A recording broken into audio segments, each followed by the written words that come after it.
Origin of the Universe. Introduction. Shufan. Before many chemical elements were found, most of the chemists didn't know how many chemical elements are there on the Earth and their relationship. Dmitry Mendeleev had already made the famous periodic table of the chemical element, calculated the atomic quantity of elements and showed us the relationship between them. The elements discovered later were all included in his table. The case has demonstrated everything in the universe has the order and laws. Some people say the universe is lawless and disorderly because they haven't found the laws and order. 2. Origin of the universe. All things within the time scope, including the celestial bodies and universe, have their origin, the birth time and process of development. The beginning and ending time of the universe, just as the and golden ratio, is mysterious and can't be reached by our wisdom. Compared with the wisdom of the greatest creator, our wisdom is just like a drop in the sea.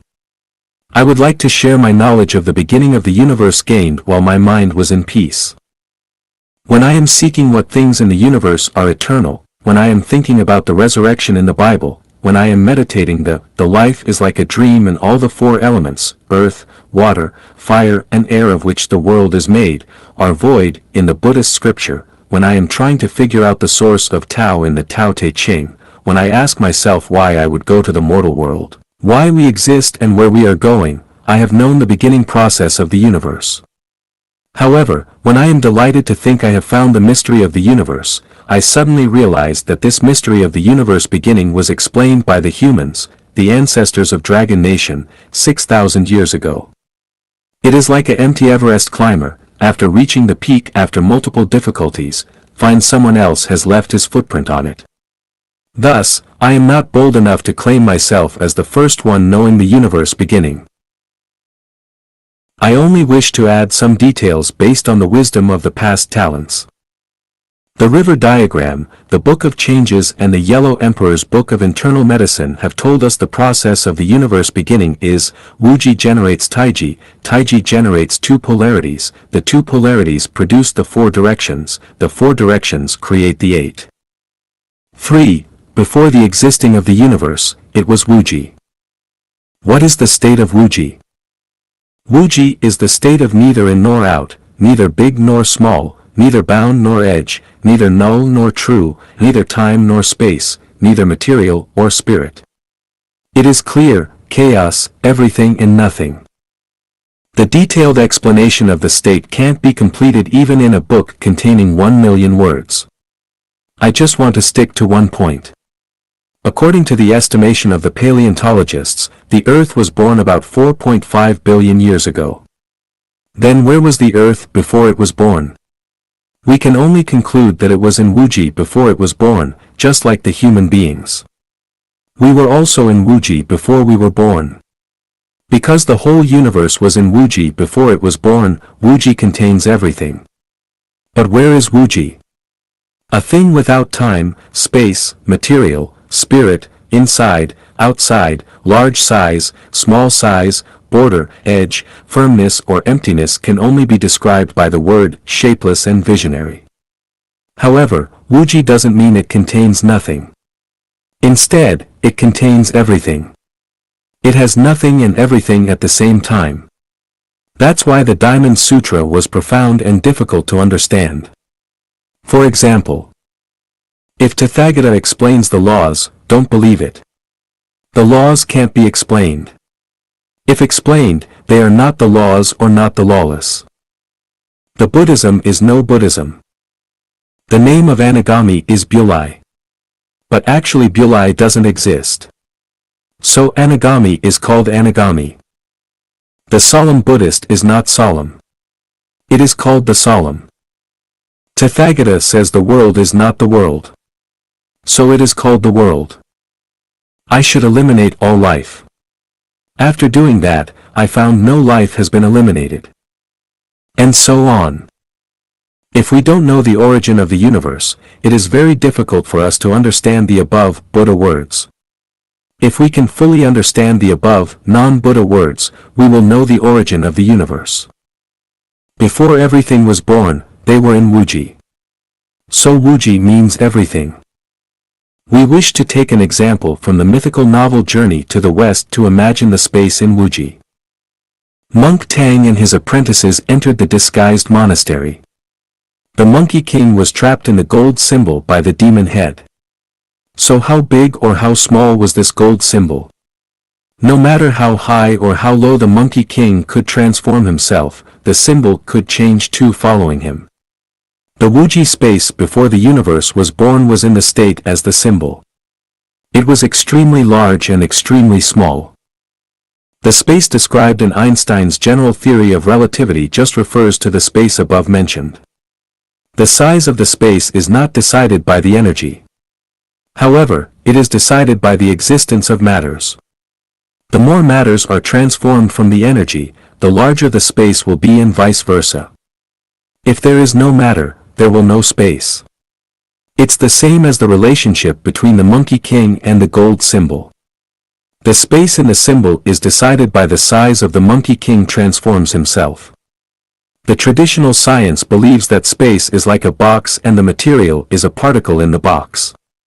When the particle disappears, space is still there. Nevertheless, space is not like that. When the particle is not there, space will disappear.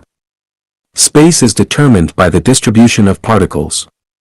Space will twist, swell, contract or even disappear as the material and its energy change the size. How to understand the time in Wuji? Time is generated by the movement of objects. There is no time without motion. For example, a man is 40 years old because the cells in his body are splitting, moving, dying. If the cells were not moving or splitting, he would not have lived till 40. A piece of fresh meat will rot in a few days if placed open to the air in hot weather. However, if we put the meat in the fridge, it will not rot in months. Why? The meat in the fridge has slow, even halting cell movement. When the cell movement slows down, the time of the meat is lengthened. And when the cell movement stops, the time of the meat disappears. If a man is never born, does he still have time? If the earth is not born, does the earth have time? If the universe is not born, does the universe have time? No. This is the time in Wuji. The core of the quantum mechanics is the uncertainty. Why? The time does not lapse evenly. The time is changing. So how can you obtain that certainty? That's all about my explanation of Wuji. 4. Wuji generates Taiji. What is the state of Taiji? First, we have to know Taiji is generated from Wuji. Wuji is nothing and everything. It is everything because the energy existence in it can produce the material world. It is nothing because the energy in it is not material. It is chaos without firmness or emptiness. It is like the sky. When the sky is clear, there is nothing in it. But when it is cloudy, we can see the clouds and lightnings and hear the thunders. Then there is everything. In Wuji, there is the intangible energy. The intangible energy, in contrast with the tangible energy, is moving irregularly. When the irregular movement, accidentally on a point, formed a specific order or symbol, the entire Wuji has formed a potential power arrow called the tornado centered on this point. This potential power arrow, or tornado, is just called Taiji. Please note that the tornado is simply a momentum with only potential power. It does not have kinetic energy because it is not rotating. This is how Taiji is generated from Wuji. Taiji is in such a state, it is the one, amorphous, the unity without opposites, and an extremely large energy cluster. It is just like a locked reservoir containing billions of Pacific. The Taiji is just the greatest creator in common sense. In Tao Te Ching, Lao Tzu said, chaos was born before there was the earth and heaven. Before the universe was born, something existed. This something is Taiji, the psychic energy of the greatest creator. Lao Tzu named this something as Tao because he confused the nature and psychic energy of the greatest creator. After understanding what Wuji is, we can understand Buddha and Buddhism. After understanding Taiji, we can understand Tao and Taoism. 5. Taiji creates the two polarities. What are the two polarities? It refers to the phenomenon of opposition. For instance, in the state of Taiji, everything is the one and amorphous. But in the state of the two polarities, the intangible energy is shown up in a tangible form. The sun, for example, is an energy cluster. It has been transformed from the intangible energy form in the state of Taiji into the tangible energy form. So the energy is classified into the tangible energy and intangible energy. None and existence form the two polarities, namely, the unity of opposites. The contents of the two polarities include none and existence, firmness and emptiness, yin and yang, positive and negative, static and dynamic, left and right, up and down, exterior and interior, front and rear, high and low, noble and humble, hard and soft, big and small, strong and weak, dark and light, male and female, rich and poor, fortunate and unfortunate, gain and loss, merit and fault, more and less, life and death, true and false, good and evil, beauty and ugly, etc. They are the unities of opposites. Everything in the universe as we know is the demonstrations of the two polarities. Then how are the two polarities were born out of the Taiji? We have known that the irregular movement of energy in Wuji accidentally formed a certain order. All the energy, in a short while, formed overwhelmingly an intangible potential energy. If the potential energy is not given out, it will only remain latent like a paper-made tiger. However, when all energies gather at the central point, the energy center has changed its nature, just like the water will evaporate when heated to a certain degree. At this time, the energy center, or the nucleus, is no longer a kind of energy. Instead, it has become a special structure surrounded by great energies. When this structure is complete, the consciousness comes into being. It is just like a fertilized egg without consciousness. When it keeps absorbing energy in its mother's uterus and improves its structure, a conscious animal, human, will be born. The gathering of mammoth energies has led to the alienation of the energy center, resulting in a structure. The constant improvement of the structure ended up with the emergence of the consciousness, which is the symbol of life birth. The consciousness gathering all energies then started the process of creating the universe. And it is the greatest creator. After the greatest creator is born, the energy in the Taiji began to move around the greatest creator's consciousness. We can also say that all energies move around the structure of the energy center. Just like a human body, when your consciousness tells you to urinate, the bladder door is open and the urine goes out. When you want to look at the sky, your head will be raised and your eyes opened automatically. When you want to have sexual intercourse, your penis is erected.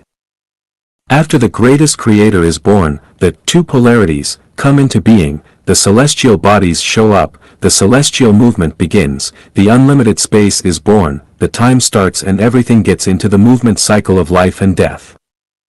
6. The two polarities create the four directions.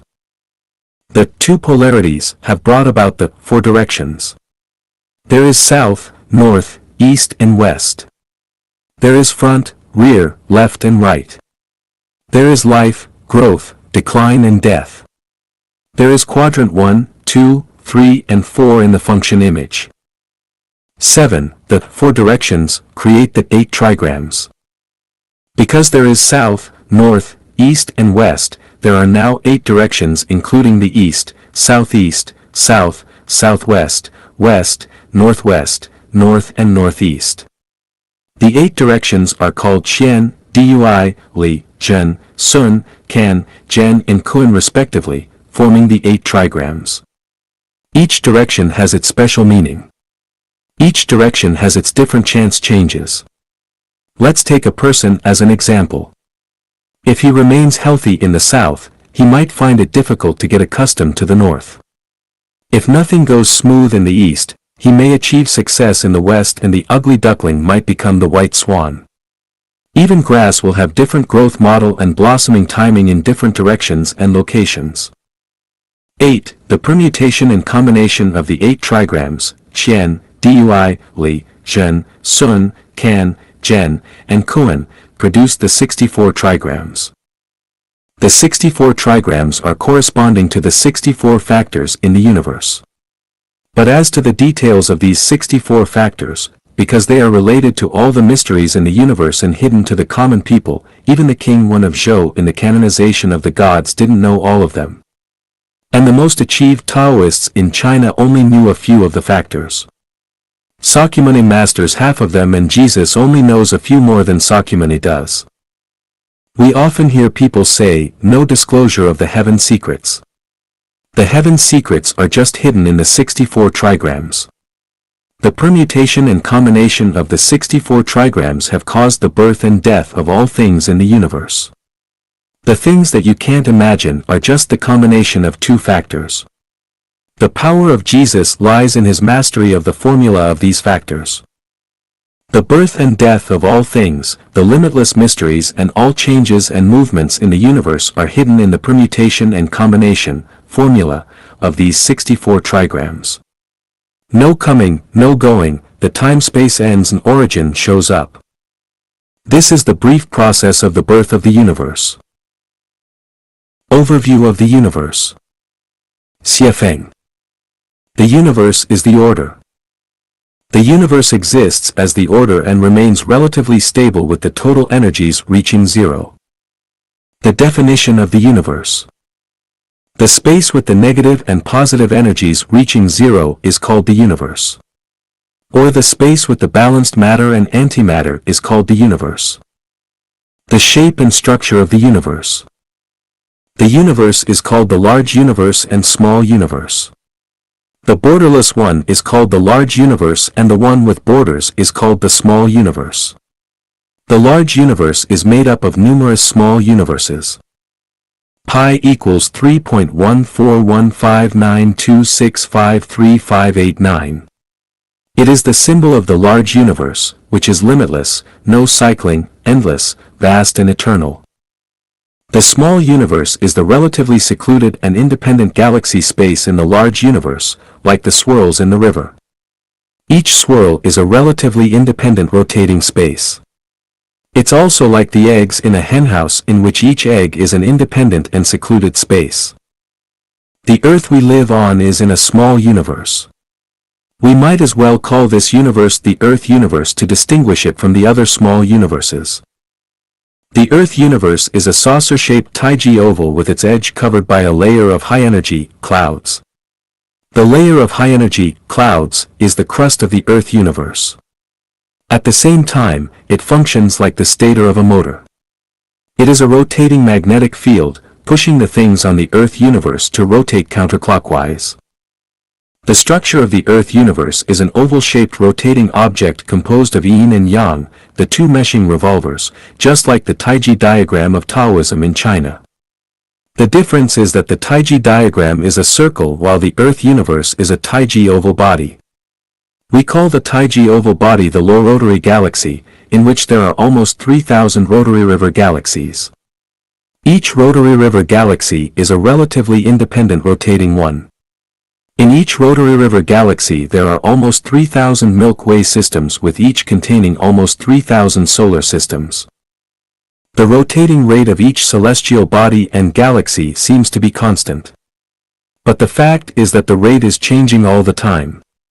Each celestial body, when is on the short axis, the rotating speed reaches the maximum. The farther it is from the short axis, the slower it rotates. When reaching the two ends of the long axis, the celestial body will halt for a short time, on which moment all the physical life on the celestial body will die. The spiritual body of the dead life will enter the negative pole of the Taiji oval body, which is called one Kalpa. After passing the long axis, the spiritual body will get out of the negative pole of the Taiji oval body and enter the positive pole in the form of the physical life. Because the celestial bodies and galaxies have different mass, they stay on the long axis for different periods of time. So they are in permutation and combination again. For example, the Earth, in the next cycle, might become a desert land like the Mars, which might be full of life like the Earth. The spatial distance between celestial bodies and galaxies is also in constant change. The closer they are to the short axis, the more distance they will have. The universe seems to be expanding. The closer it stays to the long axis, the less distance it will have. It seems that the universe is shrinking. At present, the Milky Way system is now floating towards the short axis. The Earth universe is classified into the positive universe and negative universe. The positive universe. The sickle world is the positive universe. All the matters, tangible, seeable, touchable, hearable, perceptible, and those that can be measured by the instruments belong to the scope of the positive universe. The dark matters and energies are also classified into the scope of positive universe. For instance, the house, desk, plant, animal, human body, cloud, wind, thunder, lightning, sound, odor, molecule, atom, electron, ion, proton, neutron, nucleon, meson, hyperon, barytron, antiparticle, light ray, gravitation, magnetic force, infrared ray, ultraviolet ray, cathode ray, positive ray, ultrasonic wave, infrasonic wave, bio wave. The noise caused by the high and low frequency oscillation, diffusive substances emitted by the radioactive elements such as radium, uranium, plutonium and francium, and the universal gravitation all belong to the scope of the positive universe. All things existing in the universe in the form of elementary particles are matters.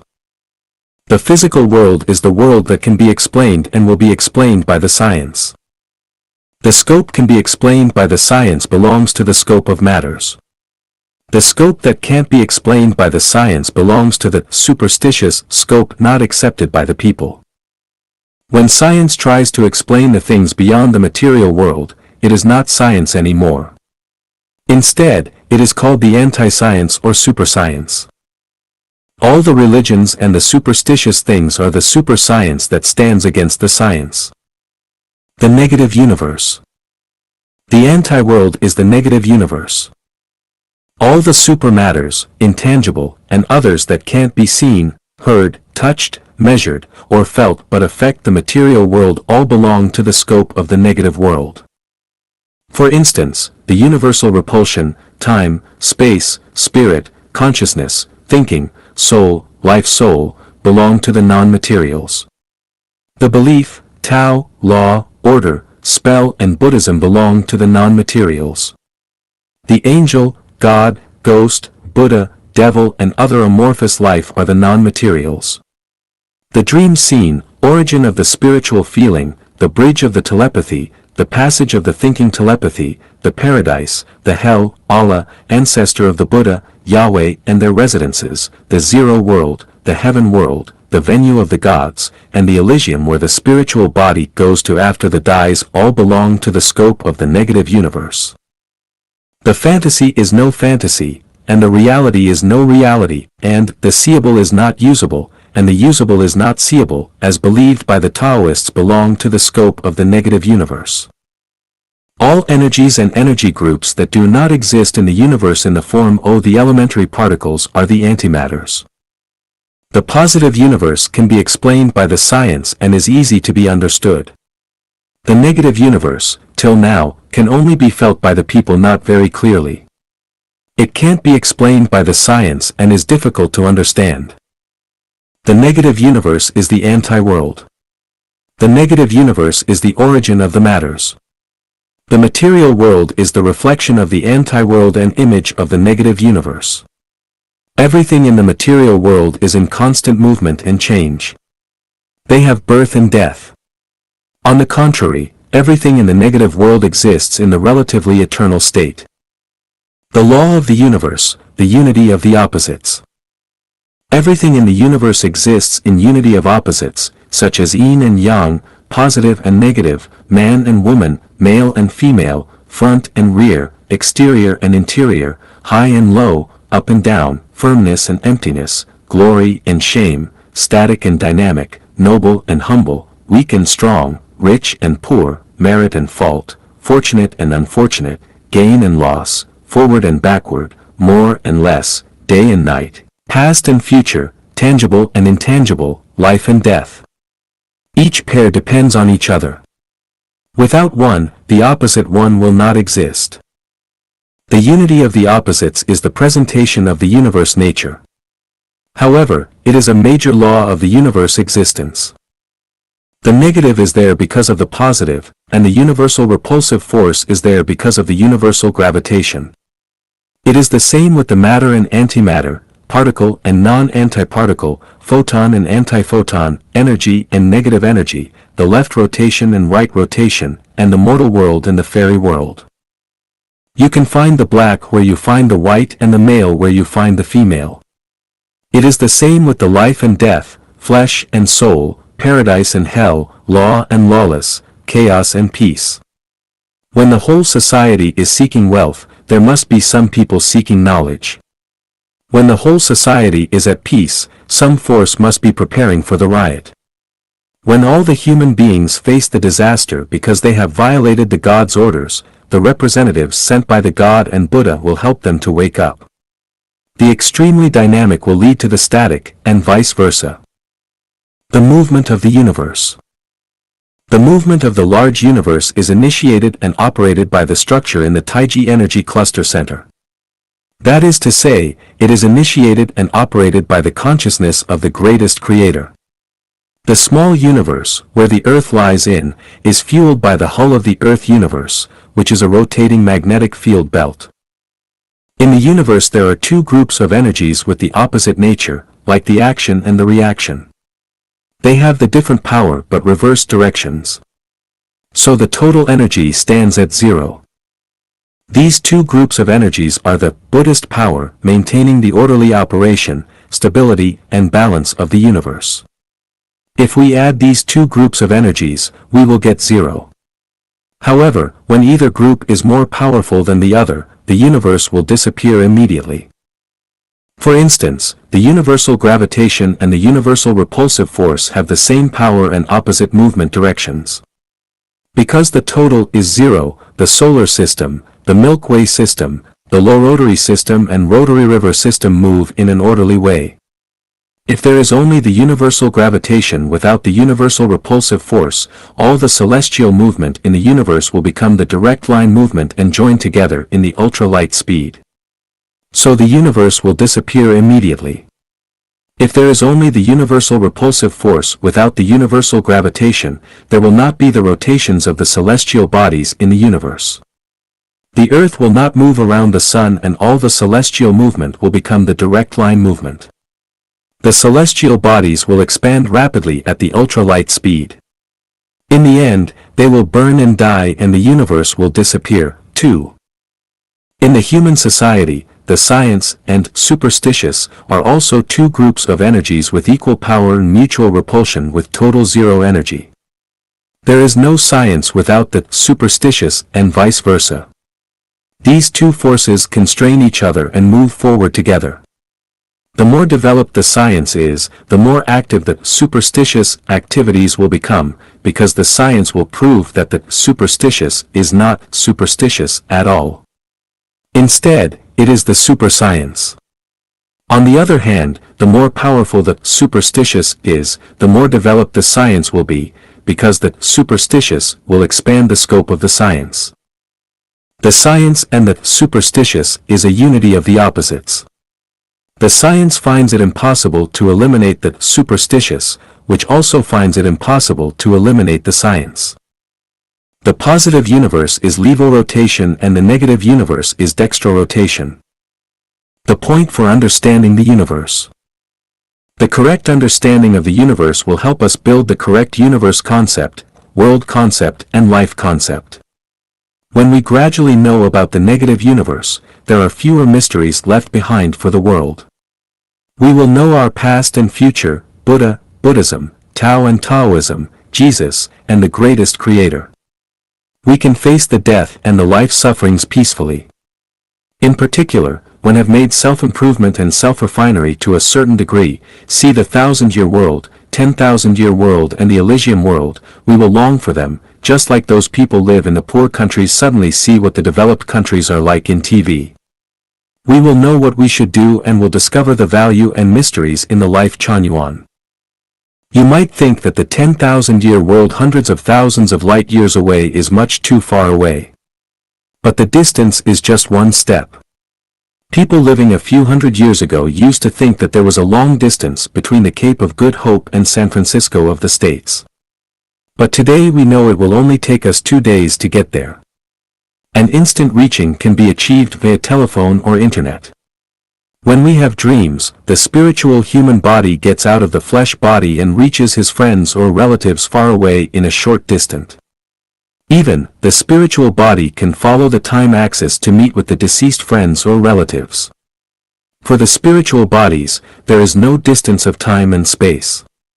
When we have developed into the spiritual bodies of the celestial beings, it is an easy task to travel through time-space. The universe is our home. The earth is just a point in the home, a temporary hotel. The chapter of time. The meaning of time. Xiefeng. The time is a recorder of the motion of matters. Time rises from motion. There will be no time without the motion. The time exists within all the moving matters and is spread in all the material universe space. The time is antimatters. We can't see, touch, listen, measure, catch, seize, store, borrow, or debit the time. Time is intangible. It can be described but not depicted. The time only exists in the material world. There is no time in the anti-world, the negative universe, just like the thunder and lightning only existing in the clouds. If the sky is clear, there will be no thunder or lightning. The time is both positive and negative. The future time is positive and the past time is negative. The time is universal or specific. The universal feature applies to the whole while specific feature applies to the individual. We pick up 2 mature pears from the tree, and place one in the open air and the other in the fridge. 5 days later, the pear in the open air has rotten while the one in the fridge is still fresh. From the universal point of view of the time, these 2 pears both last 5 days, or 120 hours. But from the perspective of the specific feature of the time, 1 day for the pear in the open air is more than 24 hours while 1 day for the one in the fridge is less than 24 hours, or even 1 hour. Time is variable.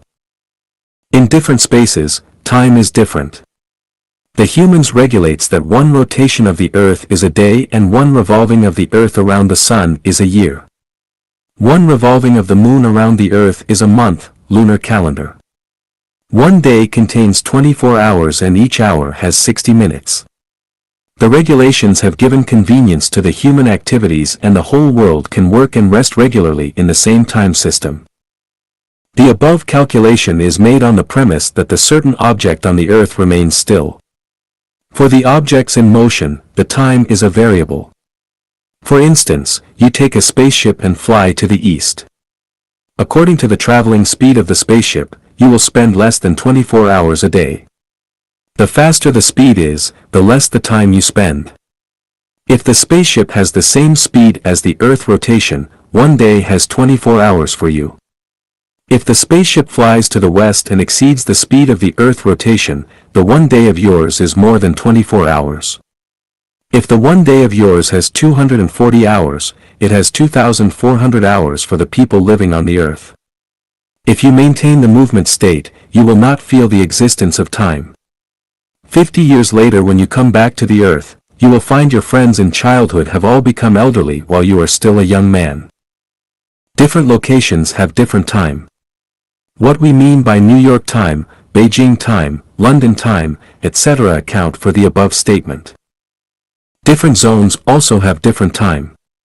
The tropical and the frigid zones have different time. If one person is frozen in the ice, he will have unlimited time. If one man stays in an extremely thermal environment, his time will be shortened. Meanwhile, the time on the sea and the time on the mountain are also different. Different mass has different time. The greater the mass is, the longer life it will have, and vice versa. For the objects with the same size, the diamond has longer life than other stones, wood, and clouds. For the objects with the same mass, the larger they are, the shorter time they will have. The time of 1 kilo meat is shorter than that of 1 kilo stone.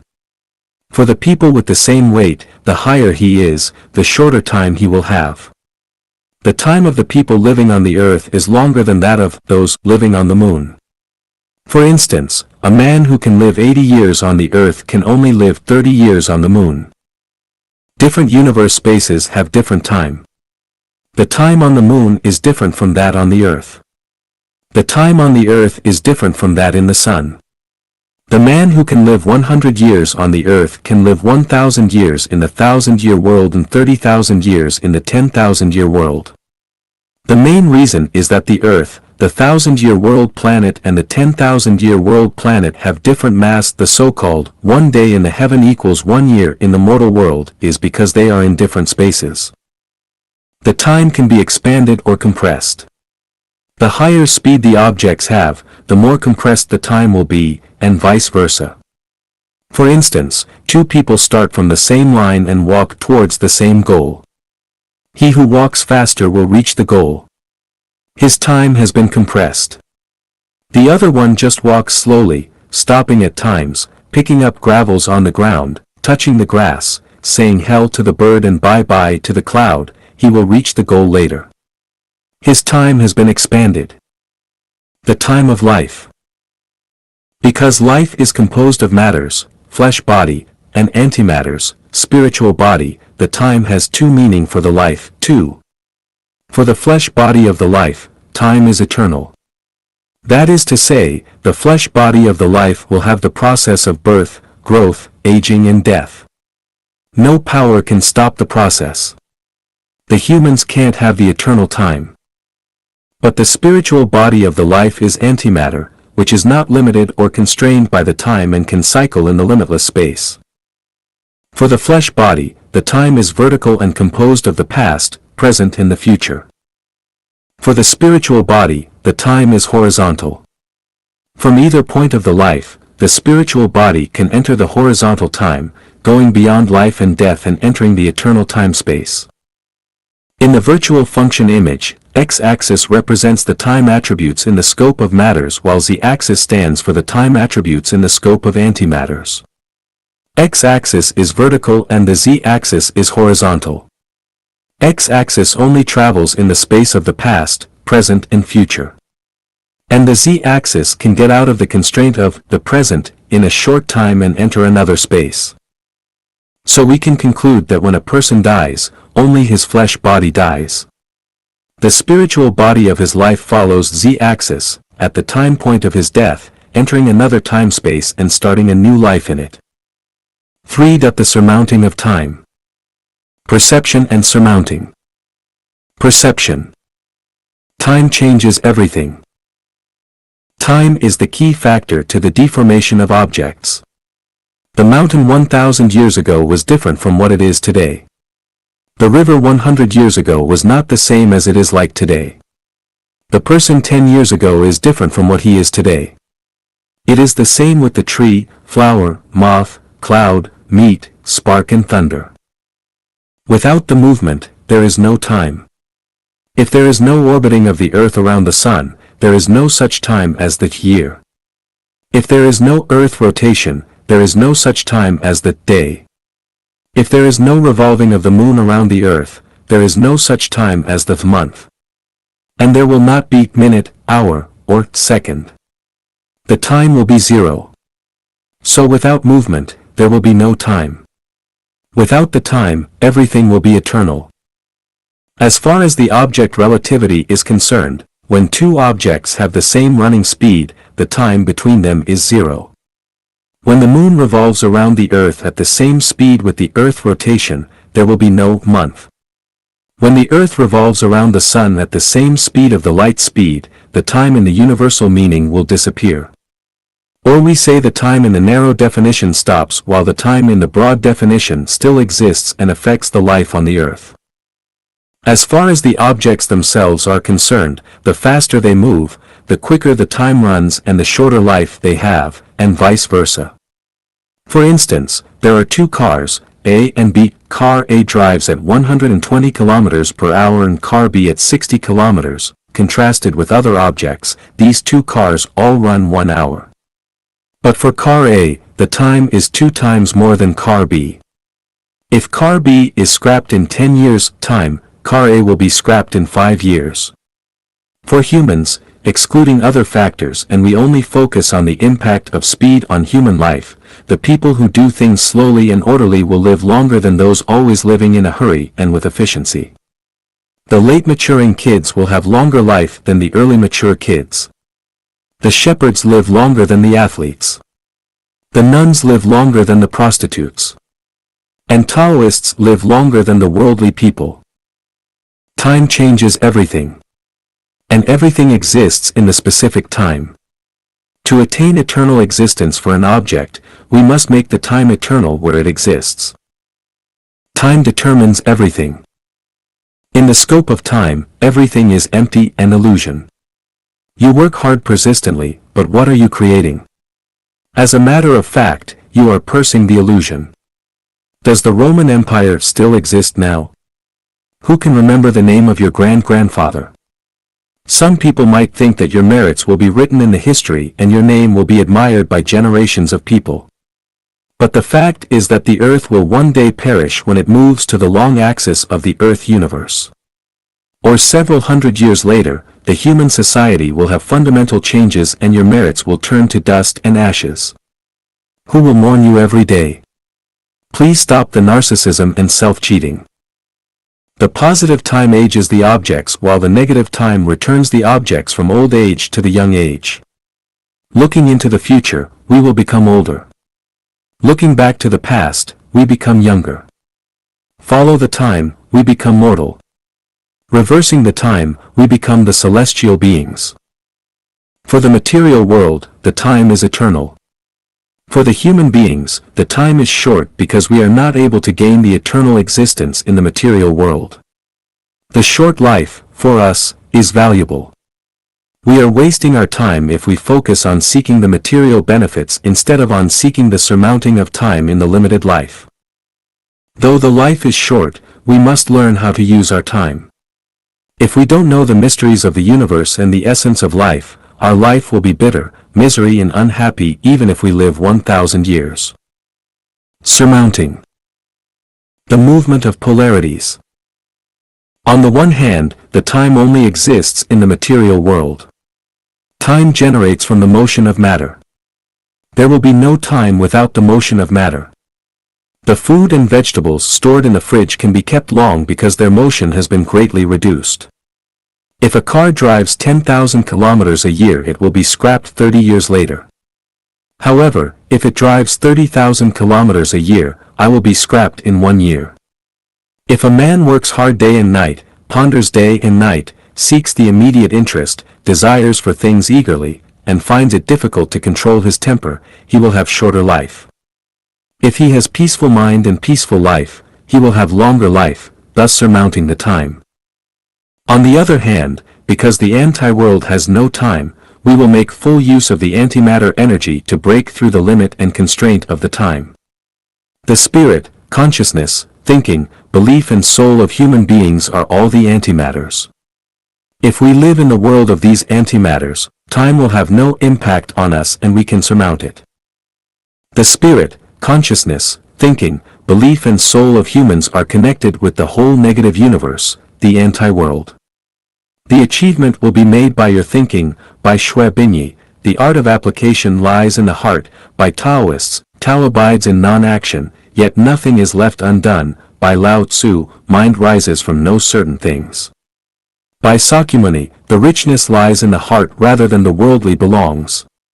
By Muhammad, your heart is where your treasures are. Jesus. We will go where our heart is. Only by understanding the meaning of the above words, we can surmount the time and reach eternality. 2. Go against the time. What is going against the time? We see the time as a train and we are sitting on the train. The train moves forward and we run backward. When our speed is the same as that of the train, the time halts or we stop the aging. If we run backward faster than the train, we have entered the negative time and can become younger. The speed we talk about is not the speed in the material world. If understand it with the speed of the material world, we can never run faster than the time. Going against the time is just boating upstream. For the common people, it is difficult because people live in the material world and their tongue, mouth, eyes, and nose are manipulated by the materials. In particular, they are heavily constrained by the worldly society, such as the money, fame, beauty, power, the burden of sustaining the elderly in the family, and the daily affairs. And going against the time violates the natural laws, which is an almost impossible task for the common people. They don't understand it and have no time to practice it. If doing improperly, they will suffer from heavy losses, able to handle their daily affairs or attain the younger age. Going against the time is a reverse approach of thinking of senior level. It is quite suitable for the self-improving people in the Buddha and Tao temples. Considering the acceptance of the worldly society, I will not explain it in details. If we are destined to meet, I will explain it to you face to face. Time is impartial to everything in the universe. Hope Allah, ancestor of Buddha, Yahweh, and the greatest creator will bless you so that you can surmount the time. The movement of polarities and going against the time are to lengthen the life so that you have enough time to refine and improve yourself, change the life track and develop your life into the structure in the higher level. When the flesh body dies, the spiritual body of our life and enter a completely new world along the z-axis and through the time-space. The chapter of space. Introduction. Xiefeng.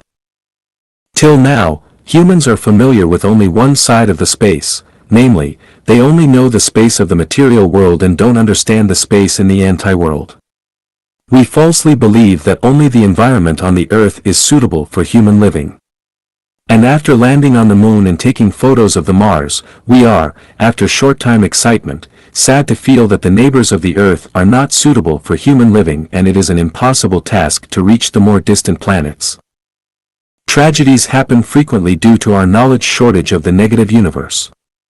Our confusion about the future has limited our vision within the present time and current life. All of life we live in hurry, worry and tension, neglecting the life value and meaning and mess our life which should have been beautiful. The science and technology has been developing rapidly, such as the virtual space of internet, nanometer technology, cloning, genetic code and decoding, hypertelescopic photos of the outer space, and applications of atomic and ionic energy. The development should have stimulated the human thinking and led us to know the antimatters, negative space, the life meaning the establishment of a brand new value system, giving us a better, easier and more enlightened life. Nevertheless, the achievements in science and technology have strengthened the people's consciousness of material existence, hindered us from probing into the negative universe, made the people busier, more nervous and worried. The relationship between humans and the society is closer, the relationship between humans themselves are more intensified, the human freedom is much reduced. People are kept farther away from their natural attributes and closer to the robotic features. The human beings are now on an accelerating train without brakes. Even those old farmers living in the most distant areas have to take the express train whether they are willing or not. The driving force of the train comes from the human beings, but the biorobots will drive and manage the train, mechanizing all the people on it. We find it difficult to understand the negative space and think it belongs to the unreliable metaphysics. In fact, when our wisdom is upgraded to a certain degree, we can see it. The human eyes can only see the light rays ranging between 400 mm and 700 mm length, and human ears can only hear the sound ranging between 20 and 20,000 Hz frequency. There is no water in the middle of the sea swirls. The center of the hurricane is at great peace. So we can't conclude those we can't see do not exist, or those we can't hear are silent. Everyone has dreams. Are you really there in your own dream? If not, why do you have consciousness in the strange dream environment with desires and emotions? If yes, then who is the guy lying on the bed? So the sleeping person on the bed and the moving person in the dream are all you. The only difference is that you are in different spaces. The space in the dream is the negative space. There are many negative spaces in the universe and dream space is only one of them. We need to understand the concept of space by using the ideas of Sakyamuni and Einstein's theory of relativity. Sakyamuni said, in a tiny dust, there are many limitless Chahai worlds. In the worlds, there are dusts too. And in these dusts, there are also many worlds and the process repeats. Chahai represents the world and the tiny dust stands for the universe. For instance, 1 nanometer, compared with a grain of sand, is just a tiny dust. Compared with the Earth, a grain of sand is a tiny dust. Compared with the Milky Way system, the Earth is a tiny dust. Compared with the Earth universe, the Milky Way system is a tiny dust. With the large universe, the Earth universe is a tiny dust. Einstein once said, relativity space is endowed with physical qualities. In this sense, therefore, there exists an ether. The non-materials are the contrast of the materials. The negative space is the opposite of the space. The celestial beings are the contrast of the human beings. The intangible life is the opposite of the tangible life. A leaf, a water drop, and a sand grain are all a mammoth world. A silicon chip of 1 square mm can store all the books in a large library. An electrical pulse of a frequency can carry numerous things. A human body includes 130 trillion lives. A sand grain can hold thousands of villages. For a life body that can only be seen under an electron microscope, humans are the giants. For a human being, the Earth as a living life body is a titanic giant. However, when the time-space changes, 100 million people can live on a grain of sand and will not feel crowded. In different spaces, the life has their distinctive living conditions and food system. We can never understand the living conditions and food systems of the people living in another time-space based on our own. At the same time, we cannot regard those living in another time-space have the same height or weight as we do. You might think I am just talking about nonsense when I tell you that you can live on the planet several million light years away. That's because you don't understand the negative universe speed. So what is the negative universe speed? It is the moving speed of the antimatters. For example, a person working at the Antarctic workstation misses his hometown very much. His thinking can immediately go to his hometown. Though his body is still in the Antarctic, his thinking and consciousness is in the hometown. This is the negative universe speed. For the sake of understanding, I assume the negative universe speed at 1 light year per second. The actual speed is faster than that. When we enter the space tunnel, we go at the negative universe speed. The meaning of the space. Xiefeng. The locations where the matters and antimatters are and their movement scope are called the space. The space is decided by the material existence and distribution. The negative space is determined by the non-material existence and distribution. There will be no space without the materials. And there will be no negative space without the non-materials. The space includes absolute and relative spaces. The absolute space refers to the space that can expand unlimitedly. The relative space refers to the space between an object and the surrounding objects. The spaces are everywhere all the time. There is space between the galaxies and between the atoms. The space also includes the negative and positive spaces. The space where the materials exist is called the positive space. The space where the non-materials exist is called the negative space. The human bodies exist in the positive space while the spiritual bodies exist in the negative space. The positive space twists, swells, contracts or disappears with the size of the object's mass energy in forms. It is a relatively stable space. The negative space changes abruptly and has limitless changes in a short while. The space can change the forms and movement laws of objects. The different spaces decide the different movement laws and forms of the objects. For instance, the figure of the people living in the frigid zones is different from that of those living the tropical environment. The urban people have different looks from those living in the rural areas, the fishermen and the shepherds. The growth model, blossoming and fruiting timing of the grass in the deserts are different from those living the forest or highlands.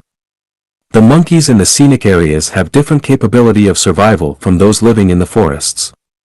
The men who get along with women for a long time have different tempers and personality with those staying longer with the other men. The mentality and behavior between businessmen and priests are different. The people working in the temples have different thinking from those working for the government. The space change can arouse the people's change in physical function, thinking ways and mentality. The disease contracted in the cold and moist regions will get cured automatically in the warm and dry zones. The disease contracted in cities will get cured in the rural areas. The people having average performance will achieve great success when transferred to another place. The low-rank government official might make a great deal of money if doing business. The space change often leads to the change of situations. If one wants to change his life, he has to change the activity space. Otherwise he will die without any change or progress. The space is changing. It can be expanded, compressed, or twisted. When the mass of one object is equal to that of another object, the space between them is in linear arrangement. When they are not equal, the space between them will be expanded, compressed, twisted, and arranged in the form of an umbrella or rotation. When the mass of an object, we can call it the energy, is bigger than the total of the surrounding object's mass, energy, the space between them is the linear stable space and the object is the mass center of the space. For the small mass objects, the space distance between the small mass objects and this big quality, high energy, object is expanded. However, for the high energy object, the space distance has been compressed. Contrary to the negative space, the big mass object, the space between the big mass object and the small mass objects has been expanded. For the small mass objects has been compressed. So for the genuine Christians' followers, Yahweh and Jesus just stay beside them, influencing their words and behaviors at all times. For Yahweh and Jesus, the Christians are staying distantly and the non-Christians even farther. The Muslims and Allah Muhammad, the Buddhists and Sakyamuni, the Taoists and Original Heaven Lord and Lao Tzu have the same space relationship. A bosom friend afar brings a distant land near. The space distance of thousands of km has been compressed into the wall-like distance. This is for the low-energy people only. For the high-energy people, even if you are standing in front of him, he feels you are far away at the other end of the world. This is why the people with the highest energy feel the loneliest. Even if they are standing in a chaotic market, they feel isolated and mournful. 36-dimensional spaces. According to the level of the life mass energy of matters and antimatters, there are 36 dimensions in the spaces. They are, colorless space, double color space, mortal world, cause-effect space, between yin and yang space, human celestial being space, proton space, photon space, light speed circle, super light space circle, molecule world, micro world, law world, retention information space, super time space, macro world, time tunnel, holographic order world, zero world, heaven world, Elysium world, cathode black hole body, 10,000-year world, 1,000-year world, dream world, anode black hole world, livestock world, animal world, plant world, insect world, bacteria world, landscape and climate world, hell world, frozen layer and inflamed world.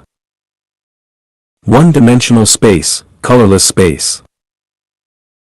It is a space where we can't see the size, form or color of the objects. Living in this space, we are just like the blind. The polar nights or the polarites belong to the colorless space.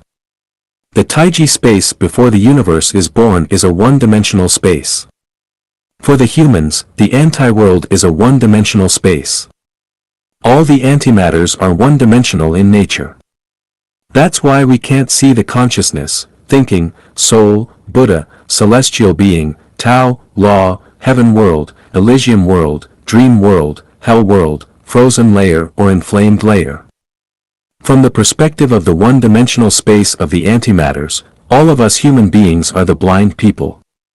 We can't see things in the space just like the blind people who can't see the beautiful flowers and other things in this world. We see nothing and have our knowledge of the antimatter one-dimensional space.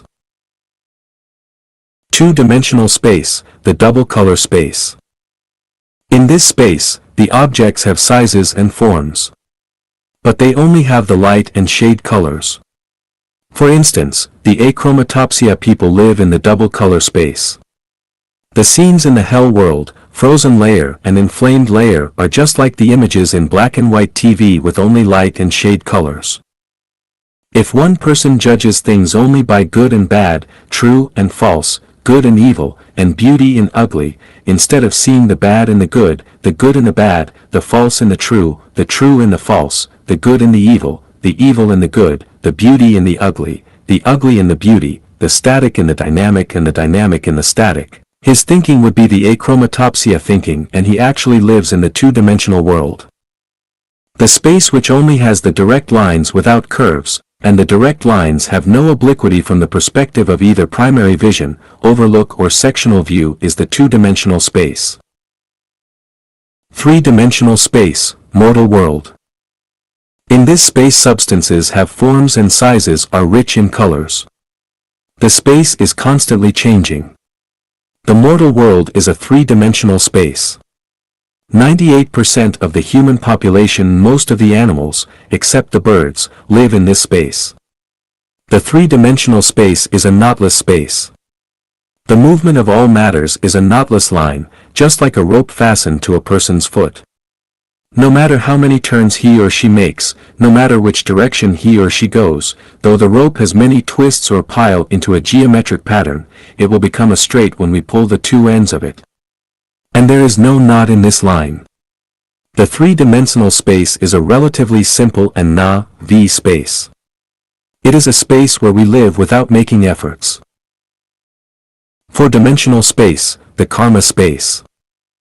It is the thinking space where we can know the karma relationship.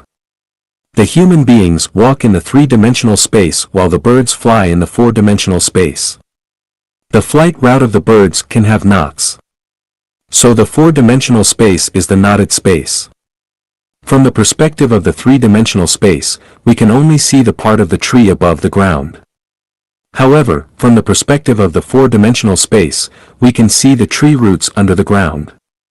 Based on the material changes in the mortal world, we can see through the phenomenon and detect the essence of things, the relationship between them, the interactive bridges, and the causes of the changes. We can also see through a certain phenomenon and find the future results. We can know the principle of quantitative and qualitative changes. We know how to achieve balance. We can find the truth out of the routine phenomena. We can find the thinking space of the laws.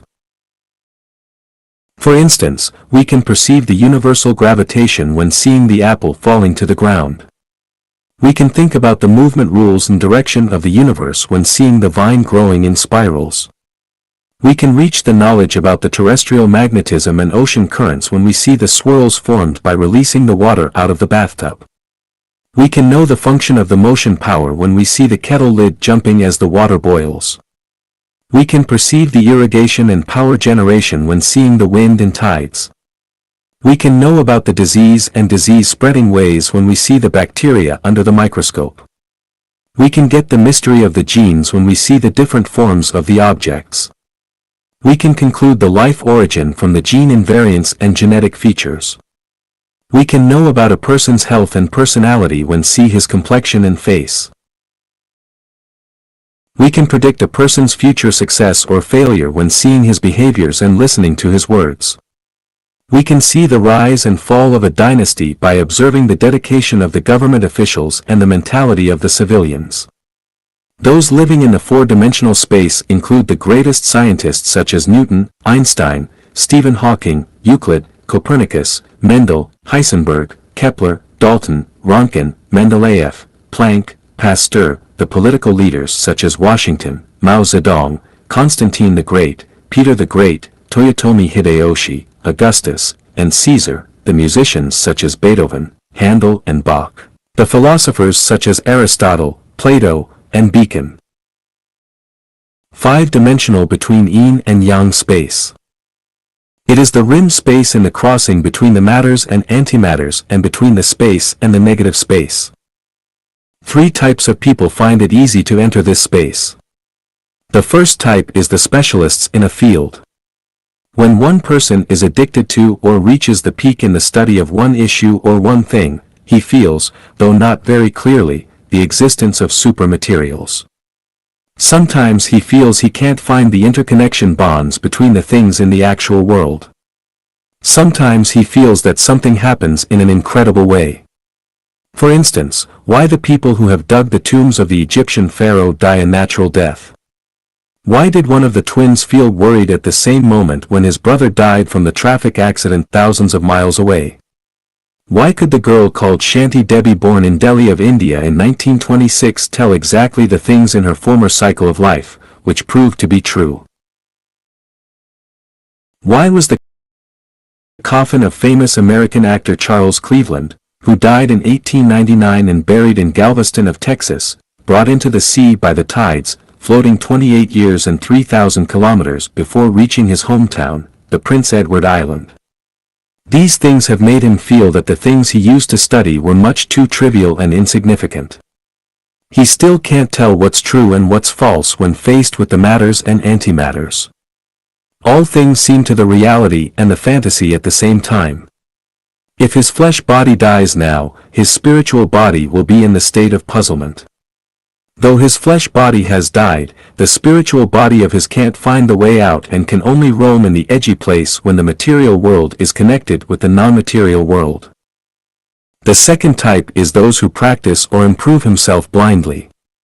Due to the wrong method, too much hurry, old age or bad health, the spiritual body after the death of the flesh body can only drift in the connection place of the yin and yang worlds. The third type is those who feel like getting into the unnecessary end or those who died suddenly at their golden age. Because they are not well prepared for death and still long for the material world, they are not willing to be brought to another world by the sudden death. Some of their wishes haven't been realized and they are reluctant to leave the material world. However, because their flesh bodies are dead, the spiritual bodies have no carrier and can only roam for a certain time in the connection space between yin and yang worlds. Some cases of spirit possession are caused by their spiritual bodies. The people who are not willing to die would stay in this space. In the rural areas, the monks or yin-yang masters will help to release the souls of the dead people. The ceremony is just to comfort them, encourage and persuade them to enter the yin world and forget about the things in the yang world. 6-dimensional space, the humans and celestial beings world. This space is where the people having got out of the material world constraint live. When a person's belief is perfect innocent and he or she is not seduced by the worldly materials, they just look the same with the average people. But their inner part has been changed.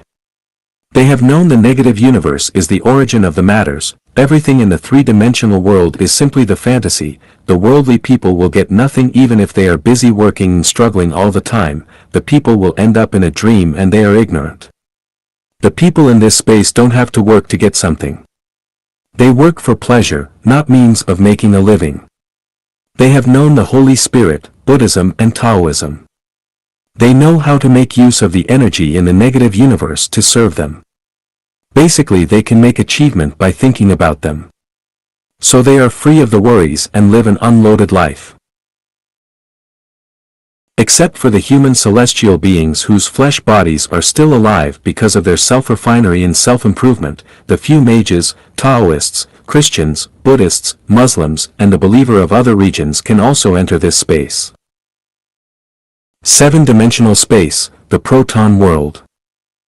This is a space where the proton can be seen. The proton is one of the elementary particles forming the nucleus of the atoms. It has the positive electron. Its electricity is equal to the electron, but the mass is 1,836 times of that in the electron. In this space, the people can have the perspective as far as their eyesight can reach. It seems that the people are wearing the infrared glasses and can see what is behind a certain object. For instance, they can see the jewels and gold under the ground. They can see the people's inner organs. They can see the flowing water under the ground. In the three-dimensional world, the people can only see the branches, leaves and fruits. However, the people in the proton world can see the worms climbing on the tree. The beauties in the eyes of the three-dimensional world are simply skeletons in the eyes of the people in the proton world.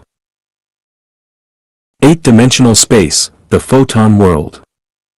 It is the space where the rays are beyond the 400 to 700 millimeters wavelengths. The photon is the elementary particle of the light.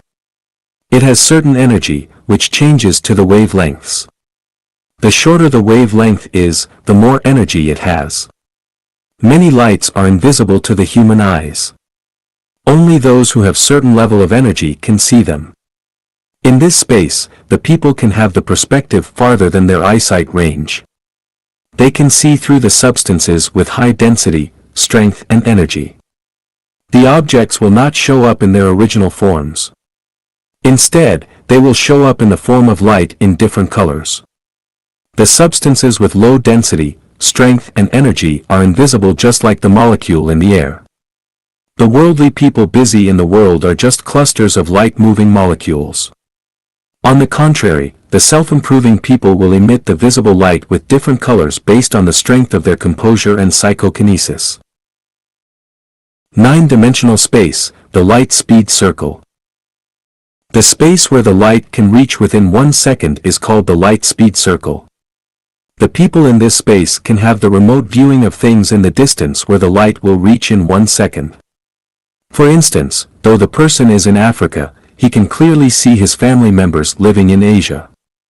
All the people living within the scope of 1 second light traveling can be seen by the people in the light speed circle. 10-dimensional space, the super light speed circle.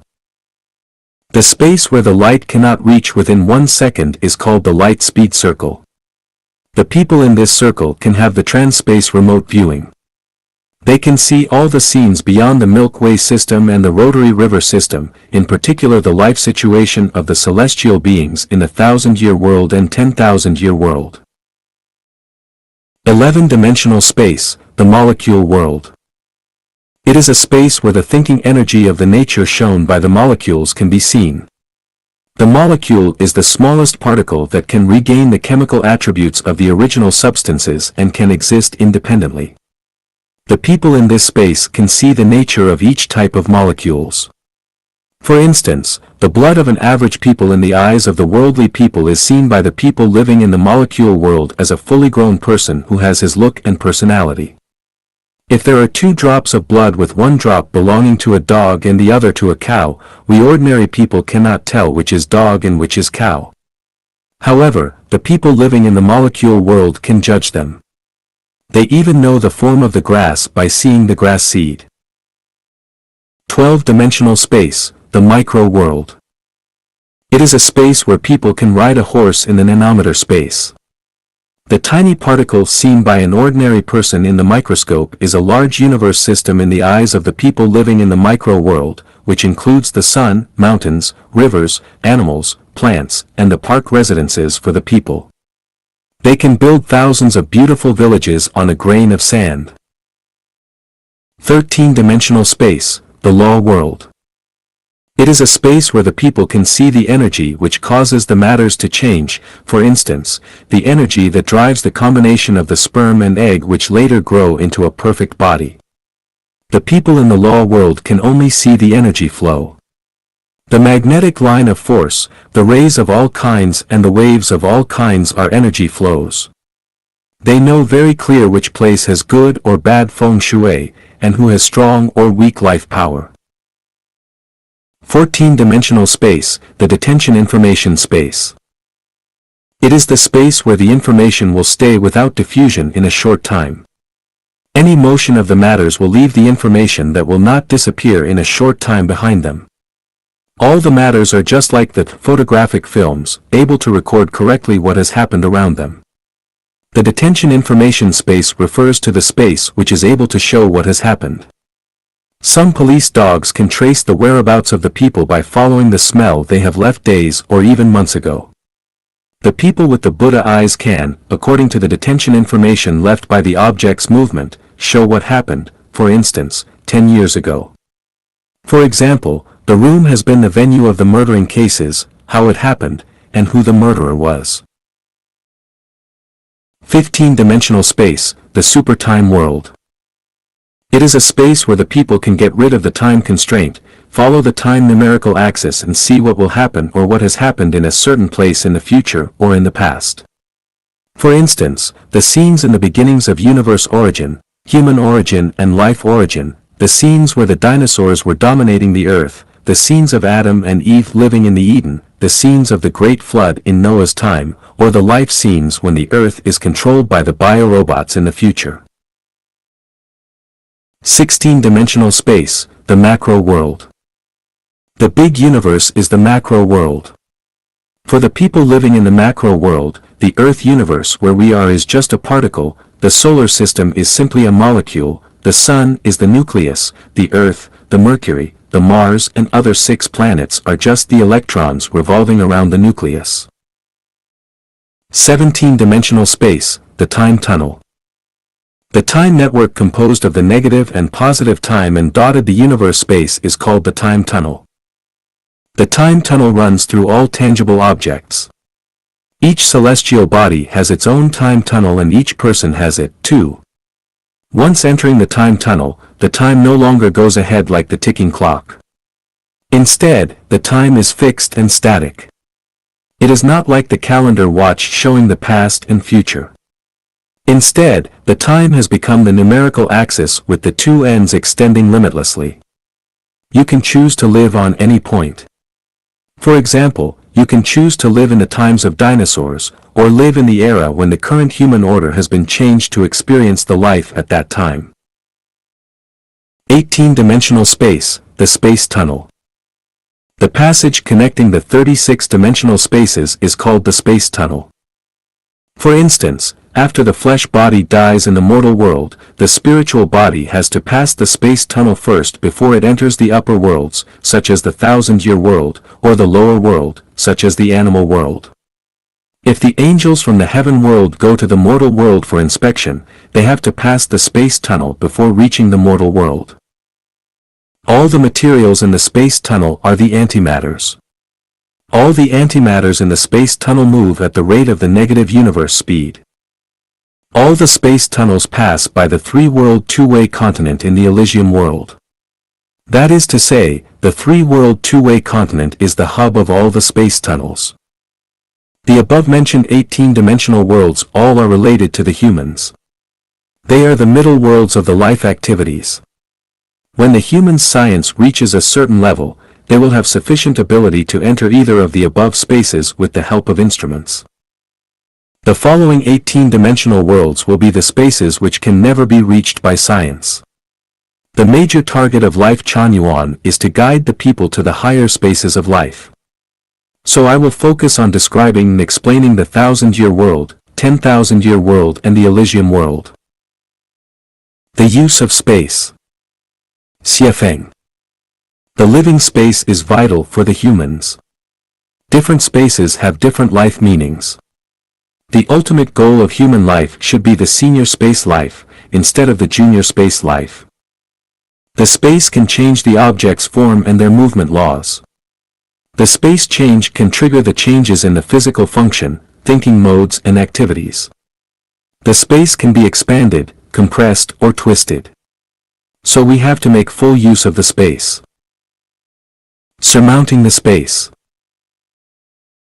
What we see in our eyes is where we are going. The space that our consciousness, the telegnosis, can perceive is the space where our spiritual nature life will be after the death of the flesh body. So we have to surmount the existent space where we are now, extending our thought to the senior space with our thinking, imagining and knowing the situation in the 1000-year world, 10,000-year world and the Elysium world, reinforcing our belief so that our psychology and mentality can move towards the senior space. If we can persist in doing so, the space in our imagination will move towards us. We will realize our dream and lay the foundation for the spiritual body of life to enter the senior space after the death of the flesh body. Compress and expand the space. Can the space be compressed? The answer is yes. Bosom friends within the 4 seas are close neighbors though separated by great distance. After the internet came into being, the remote distance is right in front of our eyes. The space changes as the size and location of the materials and the life consciousness change. If the matters do not exist, there will no consciousness or space. One way to compress the space is to strengthen the space. As our perception of a certain space deepens, the distance between the space and us will narrow. When our consciousness is integrated into the space, the spiritual body of life will reach the space. Then we can leave the mortal world and enter the charming senior space in our consciousness. The way to expand the space is to gradually get out of the space in our consciousness we don't like, keep the space we don't like away from our consciousness, expand it till it disappears. Thus we can get out of and surmount the space we don't like and develop into the senior space of life. The way we get out of the worldly life is to expand our space. The way to enter the celestial world is to compress the space between us and the celestial space. If we can freely expand and compress spaces, we can surmount the space and free ourselves from the constraint by the space. Change the space. If the space where we live has constrained us from employing our freedom and competency, or has put us at risk, we must find some way to change the space and instead of waiting for the space to change by itself. If we don't change the space will change us. Only by setting our direction and target, can we realize our ideals gradually. To make use of the space in the most effective way, we must first understand the origin, function and meaning of life. The following 2 chapters, Humans, and Life, will discuss the target. Please see the chapter of Humans. The new epoch is coming. Xie Feng. Translated by Tsong Long and edited by Kayer. Humanity has entered a new epoch on January 1, 2018. Thoughts of the new epoch originate at the 0 point of the 20 parallel worlds. It was born in Africa, developed in Asia, and is maturing in North America. The work of theory building and the experiments into the new life mode are almost complete and will become the guiding thoughts and life mode of humanity for the next millennia. The birth of this new epoch will bring an end to the consciousness of the old era and will change the current life and production modes of human society drastically. It will bring humans into an epoch in which all thoughts and beliefs will be unified into the greatest Creator's will, and all religions will be unified into one belief system. The talented will be put to their best use, and the whole world will be one family. No one will pocket anything found on the ground and doors will not need to be bolted at night. Once you enter into this new epoch, you will be far removed from the traditional abyss of misery and you will not be misled or fettered by the old worldview, life values or universe values. The mists around your heart will disappear. You will see a whole new world, and your life will be directed onto a track of happiness, joy, and freedom. You will be walking into the gate of heaven and embarking on a new journey that will last for 1,000 years, 35,000 years, or even billions of years. In order to help humans to understand the meaning of this new epoch, some angels will present the new thoughts and visions through a series of videos. This video channel is called The New Epoch, and by following it, your vibration frequency will gradually align with the consciousness of the universe and your consciousness level will rise to above 500. You will then become an angel as called in Western culture or a celestial or Buddha in Oriental culture. Deiform Buddha is the messenger of the greatest creator of the universe, and he is the incarnation of gods, Buddha, celestial beings, and saints. He is also the messenger, the supervisor soul, from northwest China mentioned by the boy from Mars, Boriska Kiprianovich. Humans will experience a short period of suffering for about 10 years which has already begun. During this 10-year period, those who keep following the new epoch will have lights fire up in their hearts, they will have no more fears and will be blessed enough to live in the new epoch that will last for a millennia. This is of the greatest importance of all things. Crises will not end if this good opportunity is missed. Best wishes to all those who follow and enter the new epoch. This picture includes Revelations of Heaven. Xiefeng. February 13, 2020. Translated by Qinyu and edited by Kair. Please study this picture before reading on. The top part shows snow everywhere, cold wind is blowing, the ice world and snow are all lifeless. This represents the frozen layer of hell. The middle part shows a bleak autumn with yellow vegetation, winter cicada represents melancholy, and fresh grain drifting on the breeze from the fields. This represents the human world. The lower part shows lush green vegetation, a garden full of the beauty of spring, birds are tweeting, flowers are blooming, and everything is full of vitality. This represents heaven. The picture shows two revelations. The first one is that hell, earth, and heaven are one, are connected, and are all in the same painting. The difference is that the different parts have different temperatures. Hell is cold, the earth is warm, and heaven is hot.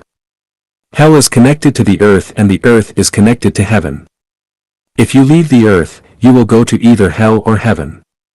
The second one is that any person can go to heaven, stay on the earth, or go to hell, whichever they choose. The problem is that people cannot see heaven or hell with their naked eyes. They think that the only place in which they can survive is where they are. Suppose there were an ant in the middle of the above picture, it would be absolutely unaware of the existence of the upper frigid zone and the lower tropical zone.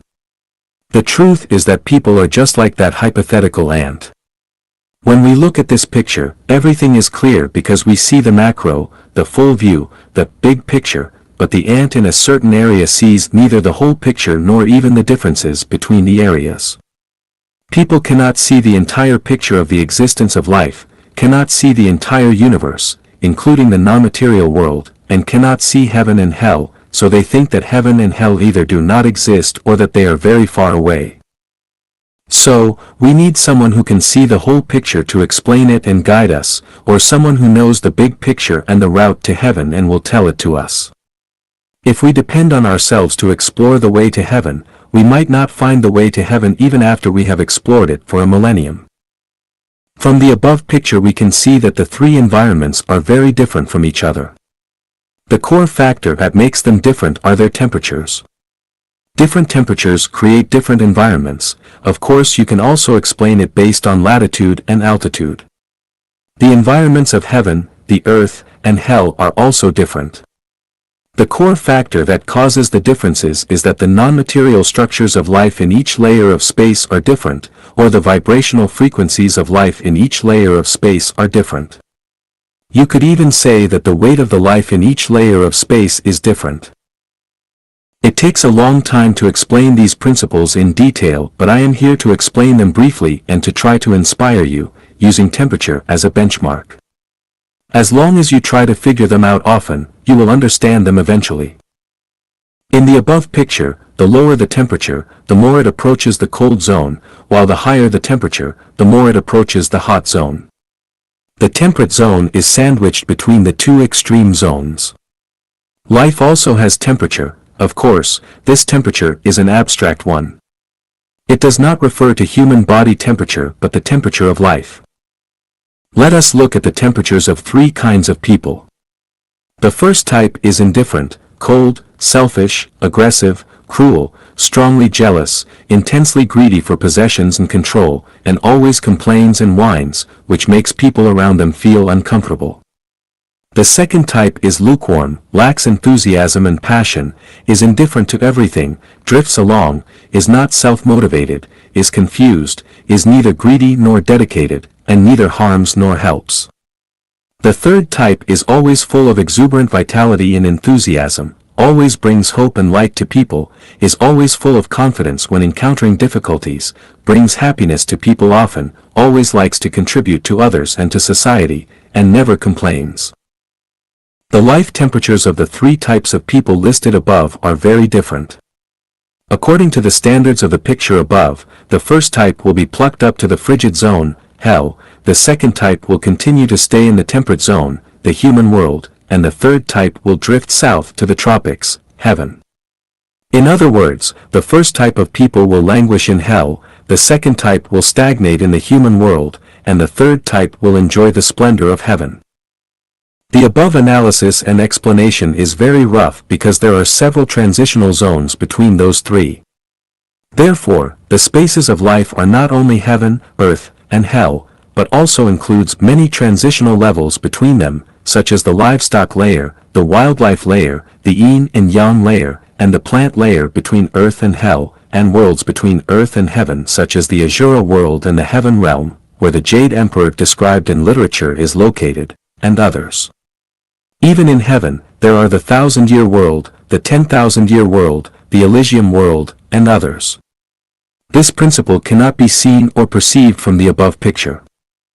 May this picture and my brief analysis help you become enlightened and sublime, and may you ascend toward heaven. 8 logical deductions that prove the existence of hell. Xiefeng. April 27, 2022. Translated by Qin Yu, edited by Peter. Does hell exist? This question is the same as whether the soul exists or not. Hell exists, just as the soul exists. The law that the sum of positive and negative energies in the universe is zero. The action force and the reaction force are equal in size and opposite in direction. If we regard the action force as positive energy and compare the reaction force to negative energy, then the positive energy and negative energy are equal in size, and their sum is zero, that is, 1 plus, minus 1, equals 0. This means that where there is heaven, there also must be hell. Heaven is positive energy and hell is negative energy. Heaven can also be regarded as negative energy and hell as positive energy. If there is no hell, it violates the law that the sum of positive and negative energies in the universe is zero. Schematic representation of the three-dimensional coordinate system. Mathematics is the language of the universe. In the three-dimensional coordinate system, there is a quadrant XYZ, which is where heaven is, and another quadrant is XYZ, which is where hell is. The principle of Taiji. The principle of Taiji tells us that everything has an opposite side, a virtual interface, with the interface as the center. If one side is up, the other side must be down. If one side is left, the other side must be right. If one side is light, the other side must be darkness. If one side is heaven, the other side must be hell. The principle of balance of yin and yang. Yin and yang are the way of heaven and earth, the order of all things, the parents of change, the origin of life and death, and the palace of gods. Aren't they not connected? Yin and yang must be balanced. There is a material world and there is a non-material world. Since heaven is yang, there must be a yin as its symmetrical balance, and this yin is hell. The law of debt balance. There is a simple legal principle, that is, a murderer must repay with his life just like a borrower with money. If this simple legal principle does not hold, then there can be no justice. How should a person be punished for committing many acts of evil? How should a person be punished if he owes countless debts and fails to pay them back? If there is no punishment, where is the justice? If there is no justice, why are some people born into rich families and others into poor families? If there is no hell, how are evildoers and defaulters punished? Enlightenment from phenomena in reality. What kind of situation did the girl in chains live in Feng County, Shuzhou? Don't you admit that she is living in hell? Under the same sunshine, why are people's living conditions so different? What kind of feeling did Wu Zishu experience when he passed Zhaoguan and all his hair turned white overnight? Isn't that what it's like to be in hell? This phenomenon in reality proves the existence of hell. The manifestation of the impartiality of Tao. Both the Bible and the Tao Te Ching talk about the Tao, and the Buddhist scriptures talk about the Dharma, so what are the Tao and the Dharma? I specifically analyzed the 8 characteristics of the Tao, one of which is the impartiality of the Tao. The impartiality of the Tao tells us that those who are perfect will live in heaven, and those who are flawed will live in hell. Those who walk the way of the greatest Creator will live in heaven, and those who walk the way of the devil will live in hell. This is the reward and punishment mechanism of the Tao. Without heaven, a perfect person cannot be rewarded accordingly. Without hell, a flawed person cannot be punished accordingly. Without reward and punishment, there can be no fairness. The law of ecological balance. When observing nature, we see that there are all kinds of strange animals, various plants, ever-changing microorganisms, sunlight, soil, water, mountains, and rivers.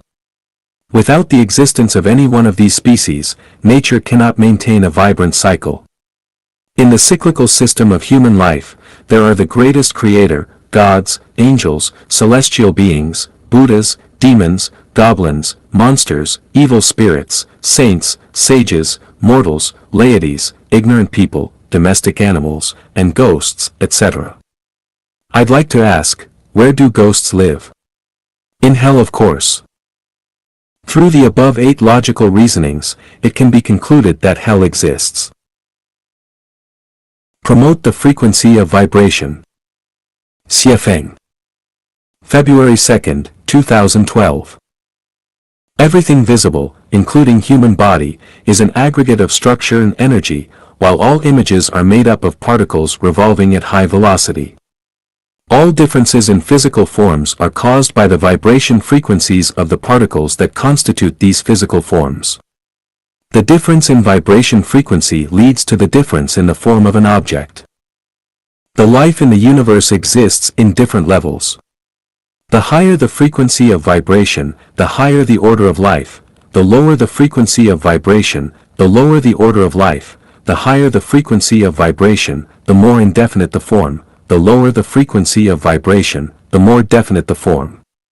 Take, for example, trees, animals, mankind, celestial beings, and God. Trees have a lower frequency of vibration than animals, thus animals are superior to plants. Humankind has a higher frequency of vibration, thus man is superior to animals. Celestial beings have a higher frequency of vibration than man, thus celestial beings are superior to people. God has a higher frequency of vibration than celestial beings, thus God is more advanced than celestial beings. Why cannot we see God with our naked eyes? Because God has an extremely high frequency of vibration. The higher the frequency of vibration, the more indefinite the form, therefore we cannot see God. This is something analogous to the vibrations of wings of dragonflies and bees. When dragonflies and bees stay motionless on petals or twigs, their wings have a very low frequency of vibration, so we can see their wings most clearly. But when they are in flight, we can only discern their wings most faintly, and when they are flying at a high speed, we can hardly see their wings. The slower the wings flap, the more clearly visible they are, the faster the wings move, the more invisible they are. Only by promoting the frequency of vibration can man achieve the celestial being. How to boost man's frequency of vibration? We often say someone is too stupid or too slow in reaction. The reason why he is too stupid or too slow in reaction is that he has too low a frequency of vibration. People refuse to be convinced until they are faced with grim reality, or do not turn to a new leaf until it is too late, simply because the vibration frequency of their life is too slow. In life some people are dull, stupid, obdurate, rigid, and stubborn because they have a very low frequency of vibration. Some people are flexible, intelligent, agile, and efficient because they have a very high frequency of vibration. The sense of happiness, pleasure, and delight a person feels is related to the vibration frequency of his life. The higher the frequency of vibration, the more plentiful and wonderful the feeling of happiness and pleasure. The lower the frequency of vibration, the less and more retardant the feeling of happiness and pleasure. This is analogous to the sexual love between the man and woman, where the faster the penis twitches inside the vagina, the more easily the pleasure and orgasm can be felt, and the slower the twitches, the more difficult the pleasure and orgasm can be felt. The speed of the twitches is the frequency of vibration. To judge whether the vibration frequency of a person's life is high or low, we can simply get to know the state he is in. If he is always pleasant, happy, joyful, and blessed, then he has a very high frequency of vibration. If he is always distressed, troubled, sad, worried, anxious, puzzled, and frightened, then he has a very low frequency of vibration. The effective means to boost the frequency of vibration include flexible, harmonious, gentle, active, optimistic, tolerant, understanding, caring, respectful, happy, peaceful, calm, and grateful.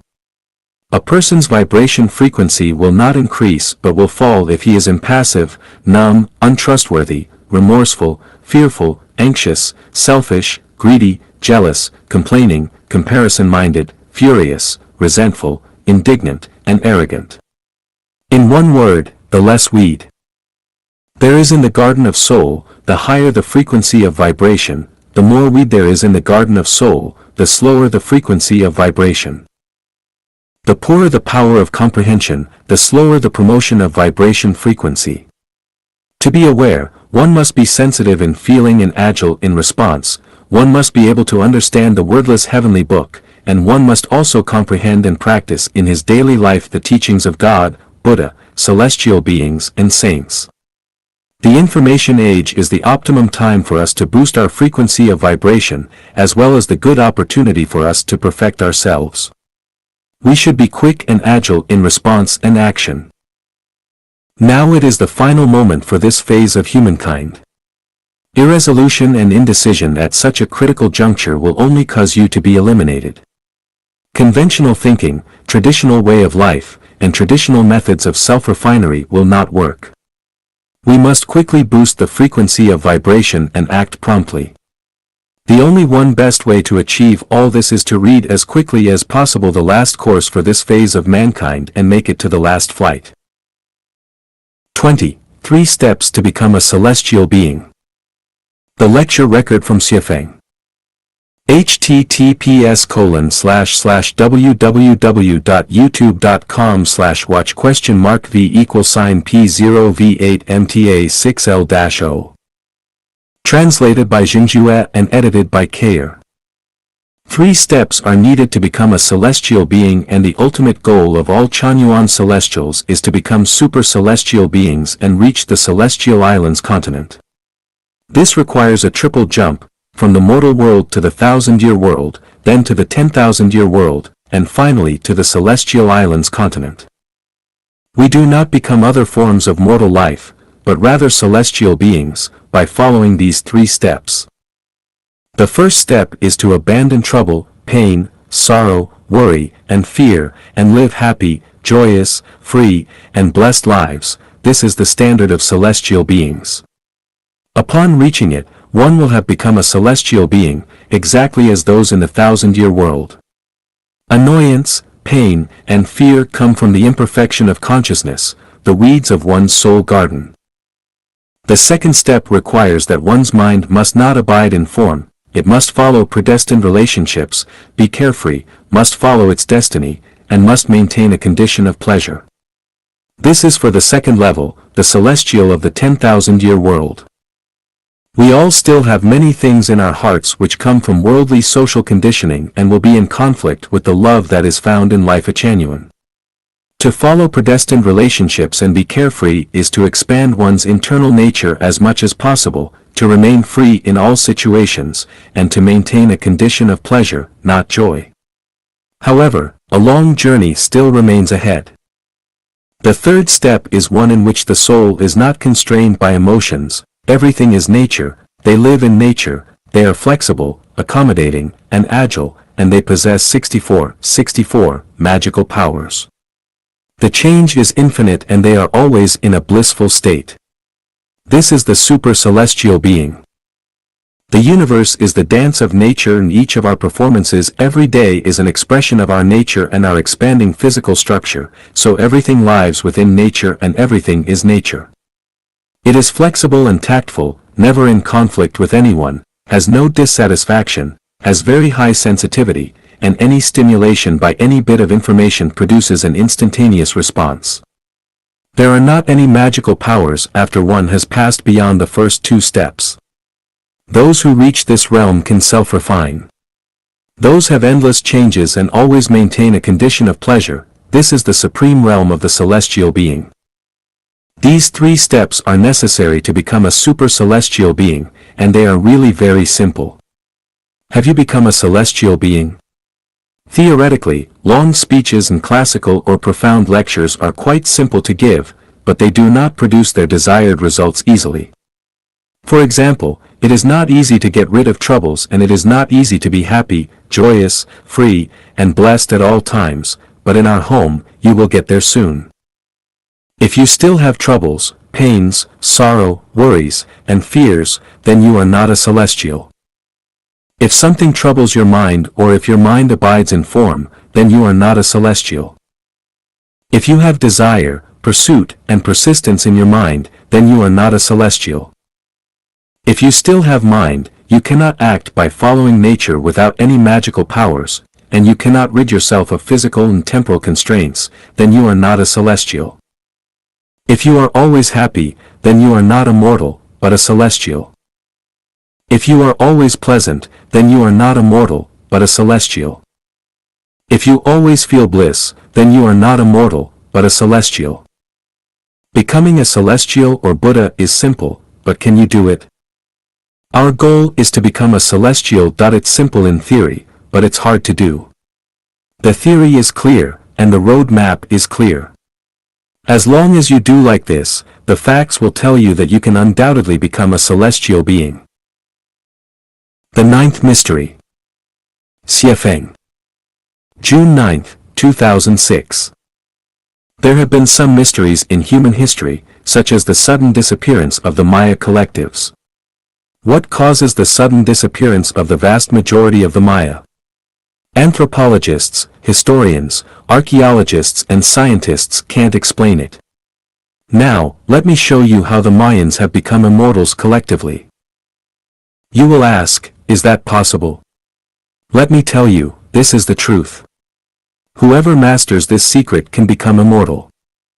There is a historical site in South America, where people have found some recorded mysteries, commonly known as Peruvian manuscripts. Now I will briefly translate some of the ninth mystery to you for your reference and reflection. When primitive humans came along, we continued this evolution unconsciously by conquering others and gaining energy and moving forward a little bit, and then being conquered ourselves by someone else and losing our energy. This physical conflict continued until we invented democracy, a system that didn't end the conflict but shifted it from a physical to a mental level. We are bringing this whole process into consciousness. We can see that all of human history has prepared us to achieve conscious evolution. Now, we can increase our energy and experience the coincidences consciously. This carries evolution onward at a faster pace, lifting our vibrations even higher. Our destiny is to continue to increase our energy level. And as our energy level increase, the level of vibration in the atoms of our bodies increase. It means that we are getting lighter, more purely spiritual. As we humans continue to increase our vibration, an amazing thing will begin to happen. Whole group of people, once they reach a certain level, will suddenly become invisible to those who are still vibrating at a lower level. It will appear to the people on this lower level that the others just disappeared, but the group themselves will feel as though they are still right here, only they will feel lighter. When humans begin to raise their vibrations to a level where others cannot see them, it will signal that we are crossing the barrier between this life and the other world from which we came and to which we go after death. This conscious crossing over is the path shown by the Christ. He opened up to the energy until he was so light that he could walk on water. He transcended death right here on earth, and was the first to cross over, to expand the physical world into the spiritual. His life demonstrated how to do this, and if we connect with the same source we can head the same way, step by step. At some point everyone will vibrate highly enough so that we can walk into heaven, in our same form. The more beauty we can see, the more we evolve. The more we evolve, the higher we vibrate.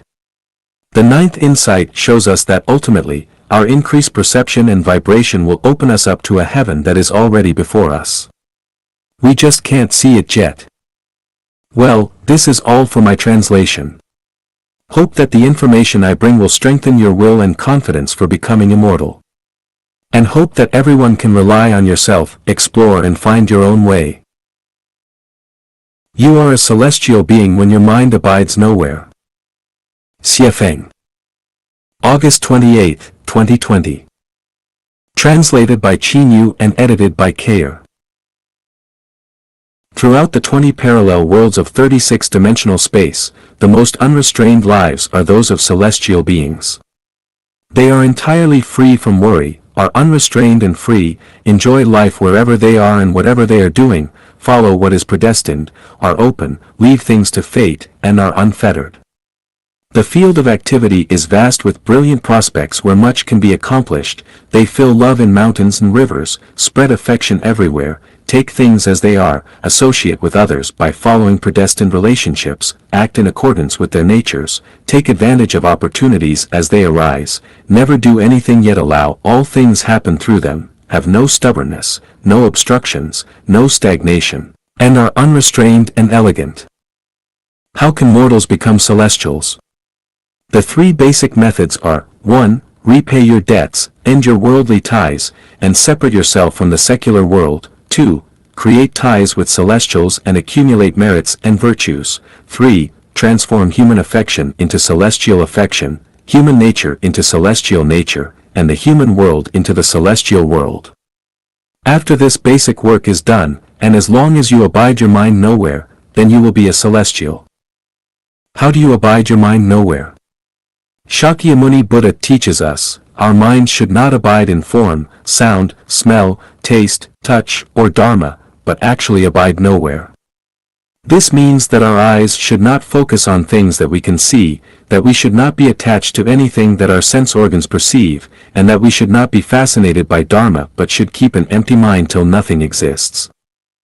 This explanation is still a bit vague. Specifically, in your heart, there should be no relative, no enemy, no country, no ethnicity, no money, no goal, no religion, no political party, no family, no fame, no wealth or position, no health or longevity, no delicacy, no people involved with you, no laws or regulations, no precepts, no Buddha, no celestials, no heaven, no hell, no Taoist or other temples, no self-refinement, no self-improvement, no success, no failure, nothing to do, and no magical power or Taoist magical arts. Having nothing in or on your mind is abiding your mind nowhere. Can you do it? Of course. This is the real life of the 1,000-year world, 10,000-year world, and the Elysium Islands continent. Can people in reality do it? Of course. Look at many of our Chanyuan celestials, they have basically succeeded. How does one do it? It can be done by listening to the teachings of Jesus Christ, Buddha Shakyamuni, Immortal Laozi, Master Bodhidharma, and Dayform Buddha. The main contents are the Gospels of Matthew, Mark, Luke, and John, the Diamond Sutra, Heart Sutra, Tao Te Ching, Dharma Patriarch's Bloodline Theory, and both my Chanyuan Corpus and Xie Feng Corpus. If you understand and follow these, then you will abide your mind nowhere. If you cannot do them this way, then I can marry you. There are large numbers of chicken soup for the soul articles on the web, all of which are elusive thinking. If you do not believe me, then you can read the articles of these big gods, big Buddhas, big celestials, and great masters of the web every day and spend a bunch of money in your entire lifetimes studying their magical arts. Then, when you are very old and looking back from your deathbed, you will find that you understand and have nothing but that all you have done was to keep spinning around in one spot. No matter how you spin around, you cannot elude the cave of the silken web. At this degenerating time, people from all walks of life look for their descendants. There are gods, Buddhas, celestials, demons, devils, and monsters among them. Any carelessness might drop you into a trap, and the measures and methods of demons, devils, and monsters are more attractive than the others. You must always keep the sacred lamp in your heart burning. Do you not believe me? Just look. Where there is hustling and bustling, disasters will gather. Where there are more disciples, the places will be more problematic. Where it is mysterious and spooky, demons, devils, and monsters will be making waves. Sneaky places are where ghosts and monsters abound, and the places where people practice magical arts are where paranoid people possessed by devils feel good but lose their natures. Do you not believe me? Look back to see if what I have said has been true over the last decade. You can go straight to the source, the greatest creator, and be a celestial. How do you become a celestial? Abide your mind nowhere. The environment helps to create celestial beings and Buddhas. Xie Feng. August 16, 2017. Celestials and Buddhas are those with an advanced state of existence of life, and this can be achieved by people through hard work. To become a celestial and Buddha, the environment is very important. It can be said that the environment that you live in helps you to become a celestial being and Buddha. This environment refers to both the spiritual environment and living environment.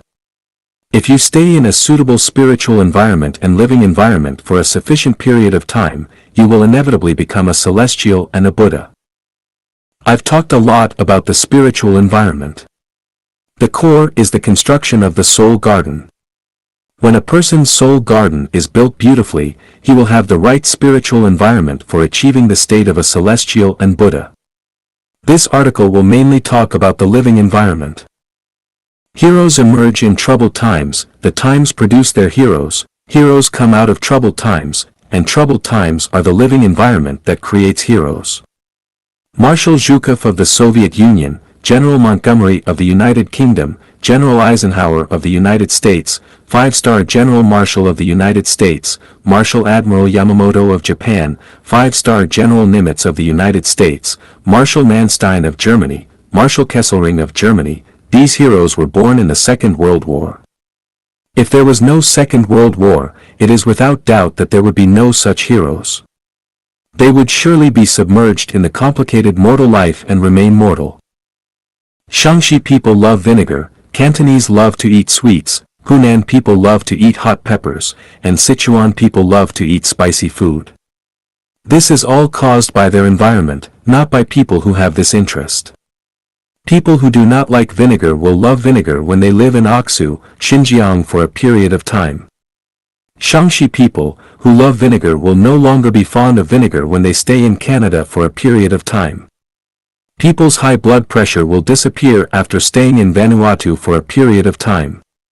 If people with rheumatoid arthritis go to stay in the desert for a period of time, their arthritis will automatically disappear, and for those with asthma, if they go to Harare, Zimbabwe for a period of time, their asthma will be greatly reduced, etc. This shows the role and influence of the environment on people. For people who wish to become a celestial and Buddha, it is impossible for them to succeed if the environment is not suitable. It is impossible for people living in married families to become celestials and Buddhas, because the family environment does not possess the environmental conditions needed to become a celestial and Buddha. The American inventor Edison once sat on an egg and wanted to hatch a chicken. What was the result? It was impossible because this practice does not meet the conditions for hatching chicks. Try transplanting Yunan's plants to the northeast. The plants won't live there because the environment is not suitable for them. Marriage and family are where laymen and mortals are born, not where celestials and Buddhas are born, just like a garbage dump is where mosquitoes and flies are born, not where bees are born. Therefore, for those who live in a marriage with family, stop dreaming of becoming a celestial being in Buddha. If you can become a celestial or Buddha, a donkey can fly a plane. To people who start companies and enterprises as bosses, officials in governmental agencies, and those who have a lot of wealth, you can stop thinking about becoming a celestial and Buddha, because your living environment does not possess the conditions to become a celestial and Buddha at all. Every day, you have a lot of annoying things to worry about. Do you still have the state of mind to become a celestial or Buddha? It is only thanks to your good luck if you do not result in cultivating yourself into a devil. So, what kind of environment is the environment in which a celestial and Buddha is born? Answer: 1. having no worry of food, clothing, housing, transportation, life, old age, sickness and death. 2. No stress, no restraint, no worry, no anxiety, no harassment, no bothering, no responsibility, no obligation. 3. With a beautiful environment and good weather. 4. Can act in accordance with one's nature, without barriers or shackles. 5. Have time for relaxation. Have playmates and beautiful scenery. 6. No risk, no crisis, but quiet without noise around. 7. No human relationships. Courtesy calls for reciprocity. 8. No idol worship, administrative orders and control. Most famous scenic places are occupied by temples in this world. Now you can imagine why the monasteries and Taoist temples are built in scenic places with the best feng shui and which are away from the crowds. The monasteries are places for cultivating Buddhism, and Taoist temples are places for cultivating celestial beings. The reason why the leaders of the cultivators have been doing this is to have a living environment in which one can cultivate into a celestial being in Buddha. Without a good environment, one cannot cultivate into a celestial being in Buddha. It is said that the core of truth is in one sentence, while falsehoods are spread by millions of books. Although this is a bit exaggerated, it is not unreasonable. I have been beating around the bush for more than 10 years and have written more than 3,000 articles with 10 million words. Now I will make it simple, that is, if you find an environment for the cultivation of celestial beings and Buddhas and live in an environment suitable for the birth of celestial beings and Buddhas for a sufficient period of time, you will surely become a celestial being or Buddha. The spiritual environment must be created by oneself, and the living environment must be created collectively. The latest scientific study proves the existence of celestial beings. Xiefeng. August 2, 2017. New Oasis for Life. August 2 news. On July 20, Yang Zhening's disciple Zhang Shousheng and his team published a paper in the journal Science, confirming the first discovery of chiral Majorana fermions and named them angel particles, which ended a whole 80 years of the laborious pursuit of this particle in physics. Zhang Shousheng, a particle is equal to its own antiparticle, and translated into a mathematical formula, it is equivalent to 1 is equal to -1. We then move -1 to the left, which means that 2 is equal to 0. When I was exploring space, I discovered the Celestial Islands continent. The people living on the Celestial Islands continent are celestial beings. When I introduced the features of celestial beings, I told you that celestial beings are a form of self-harmony. The so-called self-harmony is the combination of yin and yang, or it can be said that the celestial beings have both male and female characteristics. They are androgynous, and this is just like a Tai-Chi diagram. Why is there such a life phenomenon? This involves the Elysium world in Buddhism. Buddha Shakyamuni wanted to lead people to the Elysium world. So, what is Elysium and what is the Elysium world? The so-called Elysium means being in extreme happiness, a bit like men and women having sex and reaching orgasm and being in a state of orgasm forever. Elysium world is the time and space where life of an eternal state of bliss lives. The Celestial Islands continent is part of the Elysium world. Then how can a life reach the state of eternal bliss? The answer is, only by self-harmony. Self-harmony is the kingdom of freedom. Any life that cannot reach the state of self-harmony is not free because you must exchange energy with the surrounding world. Once a life needs external factors to survive, then this life cannot be free. For example, people need 64 external factors to survive. Without any one of the 64 factors, people cannot survive and continue to exist. When I introduced the self-harmony phenomenon of the celestial being, most people thought it was impossible and thought it was made up by me. Now, with the latest scientific achievement, the angel particles, it proves the existence of celestial beings. The watershed between being unrestrained and restrained in the face of death. Xiefeng. January 3, 2023. Edited by Qinyu. Assume that tomorrow you'll die. Would you be able to live unrestrainedly today? Facing death, if you can remain unrestrained, congratulations. You've become a celestial being, and you can go to heaven. Facing death, if you are in chaos, anxiety, fear, and regret, you are still human, and you will be reincarnated on earth. Why can't you be unrestrained? Your heart is burdened, entangled, full of desires, worries, and concerns. Earthly ties remain unresolved, and debts weigh heavily on you. For example, you have to support your parents, raise your children, protect your property, guard your company. Some affections remain unresolved, some debts remain unpaid, and you still hope to make a career, achieve success, and bring honor to your ancestors and family. However, in such a state of mind and spirit, it's impossible to be carefree. Even managing to avoid being miserable and sighing all day is already considered good. How can you be unrestrained? Be free from worldly ties, free from debts, free from emotional entanglements, have no burden in your heart, no desires, and no worries about having food to eat tomorrow. Don't even harbor the extravagant hope of eternal life. Don't pursue fame, don't chase after profits, be ready at any time to shake hands and embrace death with joy, then how can you not be unrestrained? Can anyone achieve a life free from worldly ties, debts, and attachments? For ordinary people, it's nearly impossible. If someone can achieve that, they certainly aren't just ordinary people, they must be celestial beings, or perhaps Buddhas, gods, or spirits, monsters, or demons. In this world, there is a group of beings who can achieve this, they are called Chanyuan Celestials. Therefore, becoming a celestial being is the watershed between being unrestrained and not being unrestrained. As a human, never delude yourself into thinking that you can live an unrestrained life throughout your entire life, as being unrestrained is a trait and privilege of celestial beings. How easy it is to cultivate celestial being. Xiefeng. May 26, 2023. Edited by Qinyu.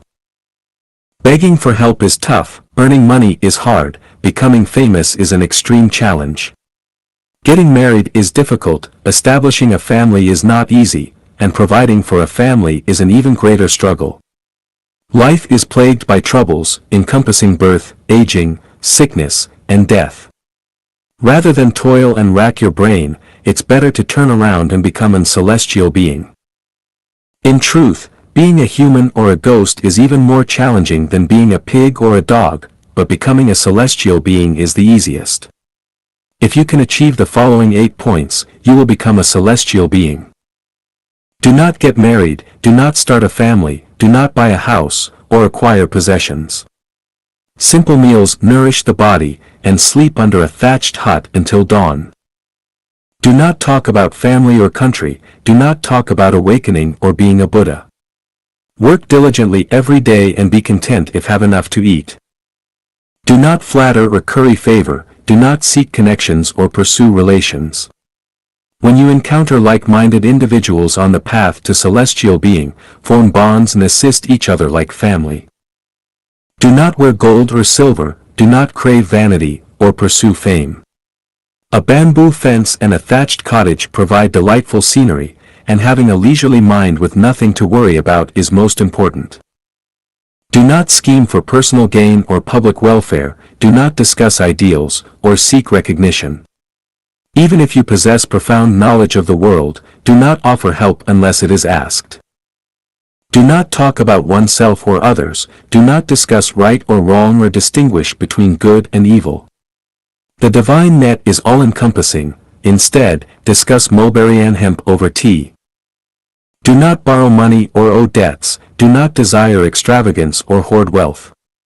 Emulate the carefree nature of grass, regardless of wind, frost, rain, or snow. Do not follow trends or conform to the masses, bravely climb towards the celestial world. Life on earth is like a fleeting moment, laugh heartily and forget everything.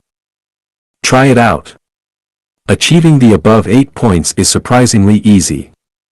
Even as mere mortals, as long as you accomplish these 8 points, you will experience the taste of a celestial being. How to live out your nature. Xiefeng. June 15, 2023. Edited by Qinyu. The manifestation of the heavenly principles in human beings is known as one's nature. Living in accordance with one's nature is living in harmony with the heavenly principles. When a person lives out their inherent nature, they unite with Tao. Living out one's nature entirely means becoming one with Tao itself.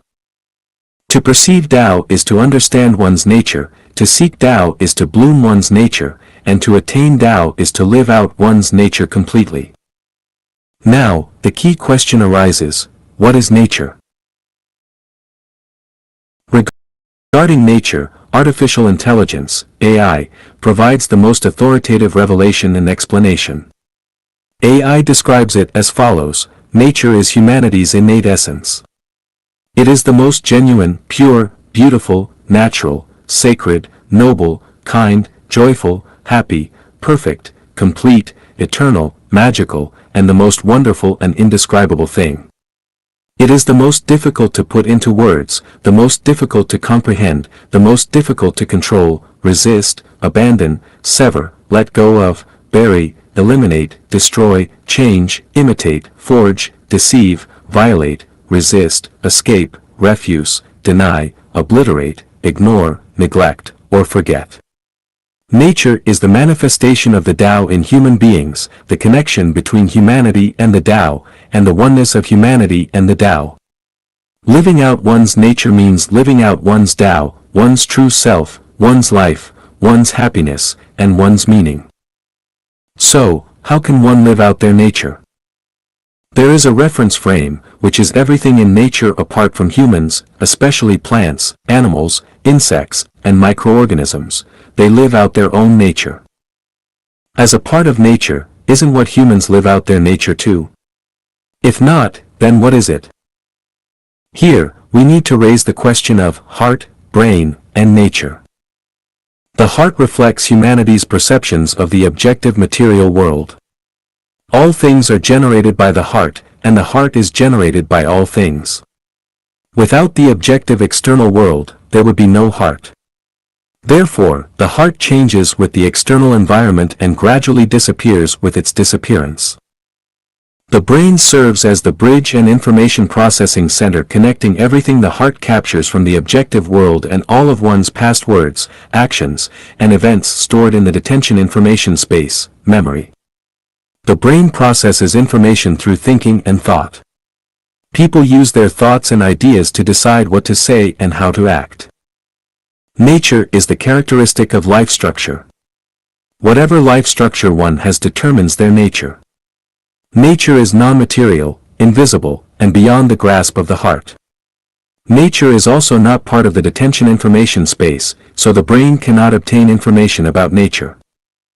Understanding the nature of heart, brain, and nature, we will find that there is no direct relationship between the heart and nature. When a person's heart is active, their nature is shielded. This is the principle I mentioned before: when the heart is active, the nature is concealed; when the heart is inactive, the nature is revealed. At the same time, we also find that there is no direct relationship between the brain and nature. The brain cannot access information about nature, so in the process of processing all information and forming thoughts and actions through thinking, the brain completely overlooks the existence of nature. The more developed the brain and the more active the thinking, the farther away it is from nature. Understanding the relationship between the heart, brain, and nature, we will understand how to live out one's nature, live without using the heart and brain, that is living out one's nature, that is living out one's self. Who can live without using the heart and brain? Can you? Bodhidharma clearly tells us in the Bloodstream Sermon that Buddha is nature, and nature is Buddha. As I have repeatedly said, celestial being is nature, and nature is celestial being. If a person lives entirely without using the heart and brain, then that person is a celestial being, a Buddha, and can live in heaven. Can you live out your nature completely? Jesus Christ said, "Do not be anxious about tomorrow. Do not be anxious about what you will eat, drink, or wear. I ask the reader, can you do without worry?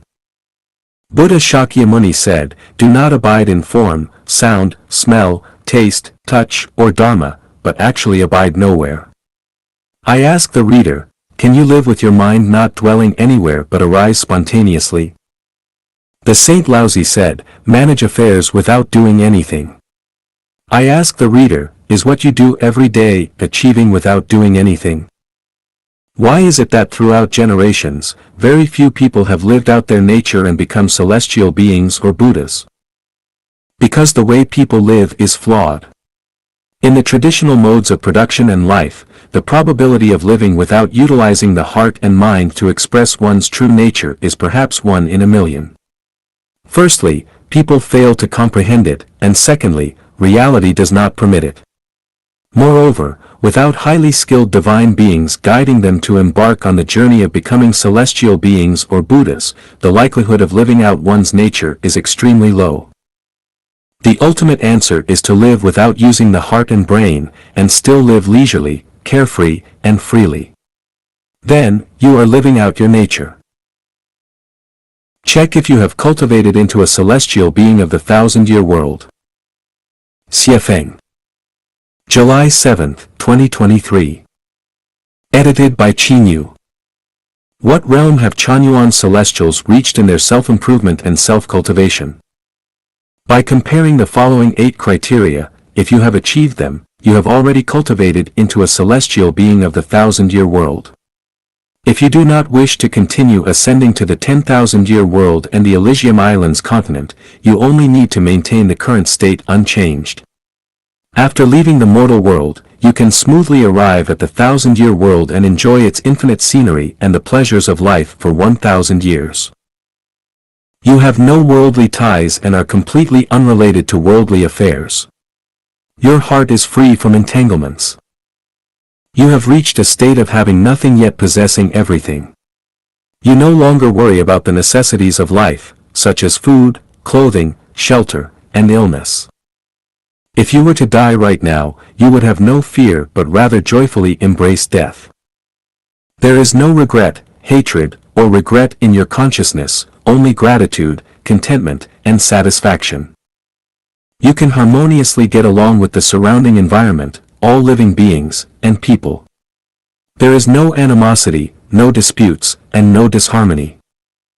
Regardless of the circumstances, you can take things as they are, associate with others by following natural come-and-go relations, act in accordance with one's intrinsic nature, and take advantage of opportunities as they arise.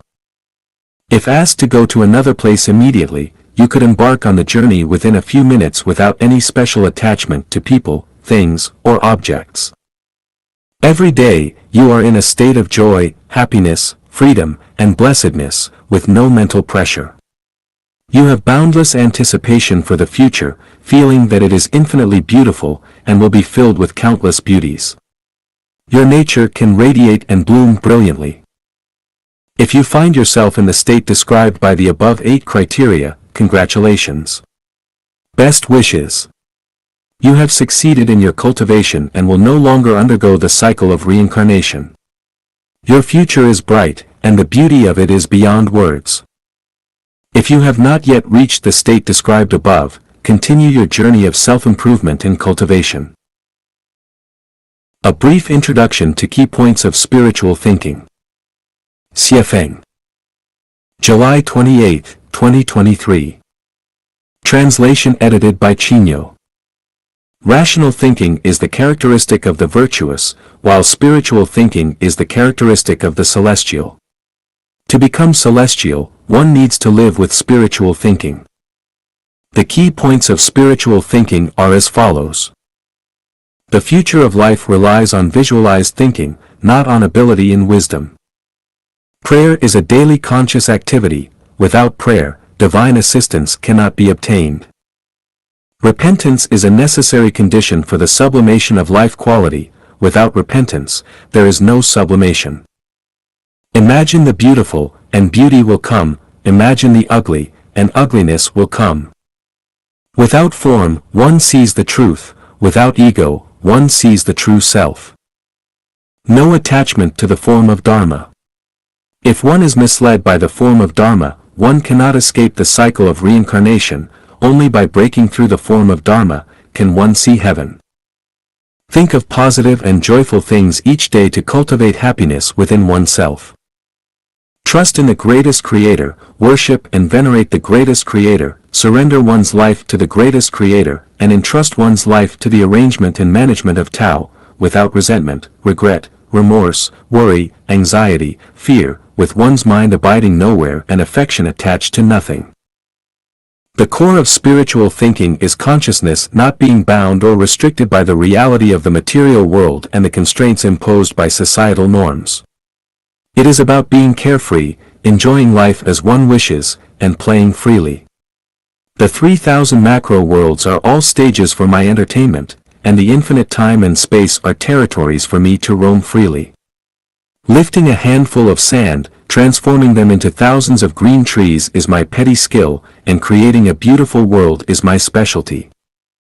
These are already contents of advanced cultivation practices and are essential qualities for super-celestial beings. How far are we from heaven? Xiefeng. November 19, 2023. Translation edited by Chinyo. Even if you can deny the existence of heaven, you cannot deny the existence of the second home of life Echannuan, because it is a replica and model of the lowest level of heaven on earth. To truly live a heavenly life, we need to meet the following conditions. Free from worldly entanglements, with a mind free from attachments and dwelling nowhere. Debt-free, owing not the slightest debt to heaven and earth, to nature, or to anyone else. Unselfish, possessing no material wealth and being able to achieve a state of having nothing. Selfless, with only the greatest Creator in the heart, all actions following the laws of nature, without seeking or clinging to anything. Possessing abundant soul and spiritual wealth and sufficient merit. Harmonious relations with fellow practitioners, without complaints, criticisms, blame, or unreasonable demands. Life's quality is composed of the elements of truth, goodness, beauty, love, faith, and sincerity, with nothing beyond these. Life is filled only with joy, happiness, freedom, and bliss, free from troubles, sorrows, fears, and suffering. If you possess the above conditions, you are actually living in heaven, experiencing joy, beauty, bliss, and contentment every moment. If you mostly meet these conditions but not entirely, you are on the edge of heaven. If you do not meet any of these conditions, you should not expect to reach heaven in this lifetime. Seriously cultivate and strive to meet the conditions in the next life or the one after that. However, one thing is clear, if we lack any of the 8 conditions mentioned above, it will be extremely difficult for us to reach heaven. Perhaps you think that as humans, we cannot meet the above conditions, and indeed, humans cannot achieve them. Therefore, we must cultivate to become celestial beings. Sex has nothing to do with morals, true or false. Xiefeng. October 23, 2020. October 23, 2020. Translated by Chinyo and edited by Kair. To become a celestial or a Buddha, you only need to perceive nature. An enlightened heart is perceptive of nature, perceptive of Buddha. Master Bodhidharma told us that nature, same word as sex in Chinese, is Buddha. If we not only perceive nature, but also become it, then we become celestials, we are Buddhas, and there is no doubt about this. Even if you are familiar with the vast numbers of Buddhist classics, have abstained from eating meat, and have prayed for a century, no matter how clear and logical your preaching is, how much wealth you have given, how many temples you have built, or how many Buddhist statues you have carved, so long as you have not perceived nature and have not become nature itself, then you only have merit and virtue, but you still cannot become a celestial or a Buddha. Buddha is a state of being of life. It has nothing to do with morality, faith, religion, values, merits, true or false, or any definition added to it by human society. Buddha is only closely related to nature. Nature has nothing to do with morality. When you see a peony blooming, that is the blooming of peony nature. You cannot and should not evaluate the nobility and beauty of the blooming peony. In fact, when you see a blooming flower, then you have seen Buddha. It is Buddha. Do not always think that Buddha is a life like a human being. There are Buddhas everywhere in nature. As long as we perceive nature, we can see Buddha everywhere, and understand what Buddha is. Nature is regardless of true and false, it is nature. There is no such thing as true or false nature. There are truths and falsehoods in words, and there are real flowers and fake flowers, but nature has nothing to do with true or false. In Buddha's world, everything is the nature of Tathagata, everything is true without deception. Only in the human world can there be distinctions between true and false. Look at the flowers blooming in nature, which flower is false? All are true. If you see something fake, sorry, you are not a Buddha. If you are a Buddha, you will not see false images. When a person's mind is full of moral concepts and distinguishes between good and bad and right and wrong, it proves that they have not perceived nature and that they have not yet entered Buddhism. The Bible is a treasure. Adam and Eve in the Garden of Eden lived like celestials and Buddhas, but when they ate the forbidden fruit secretly, they became enlightened and they began to experience a sense of shame and concepts of good and evil, which meant that they had the concepts of ethics, values. What was the result? They were expelled from the garden, and from then on, they could only lead human lives and could never enjoy being celestials and Buddhas in that special place. Once you have perceived nature, you will no longer have troubles, pain, anxieties, sorrow, or fear. Do you see negative, passive, and pessimistic emotions when lotus flowers are in full bloom? It is just like people, when you are climaxing while making love, do you have these negative, passive, and pessimistic moods? Never. Once you become a Buddha, you will enter the Western Elysium world. Will there still be any trouble, pain, anxiety, sorrow, or fear? If we still have moral concepts and mental activities to distinguish between good and bad and right and wrong in our consciousnesses, then we are still humans. At most, you will be a saint, but you are definitely not a Buddha. It is easy to become a celestial or Buddha if you can throw away all the Buddhist scriptures, the celestial scriptures, the moral and ethical concepts established by human society, and the human values and worldviews, and just let yourself be zero and empty, just show the Tathagata state of nature. Then you will see what kind of life state you will have, but how many can do this? None. Therefore, for thousands of years, very few people have truly become celestials or Buddhas. I have the secret book for becoming a celestial and a Buddha, but I cannot say it publicly. If I did that, then people in the Buddhist world and 99% of the people in the secular world would scold me, and it would also hurt Chanyuan celestials. In the end, I would not even be able to guide one person to become a celestial or a Buddha. So I can only stop here. People with high spiritual senses will understand. Breaking Dharma form and non-Dharma form. Dayform Buddha. December 27, 2021. Edited by Chinyu. People in the world are all deluded by appearances, attached to forms, constantly plagued by afflictions, and immersed in endless suffering. They create endless karma and experience endless reincarnations. All that the eyes perceive are forms. Everything in the cycle of arising, dwelling, decaying, and emptiness is also a form. Animals and humans that we see are also forms. All forms are impermanent, and if a person clings to forms, they will be trapped in the cycle of reincarnation. There are material forms, mental forms, dharma forms, non-dharma forms, and non-non-dharma forms. Only the formless is the Buddha, only the formless can enter the Pure Land.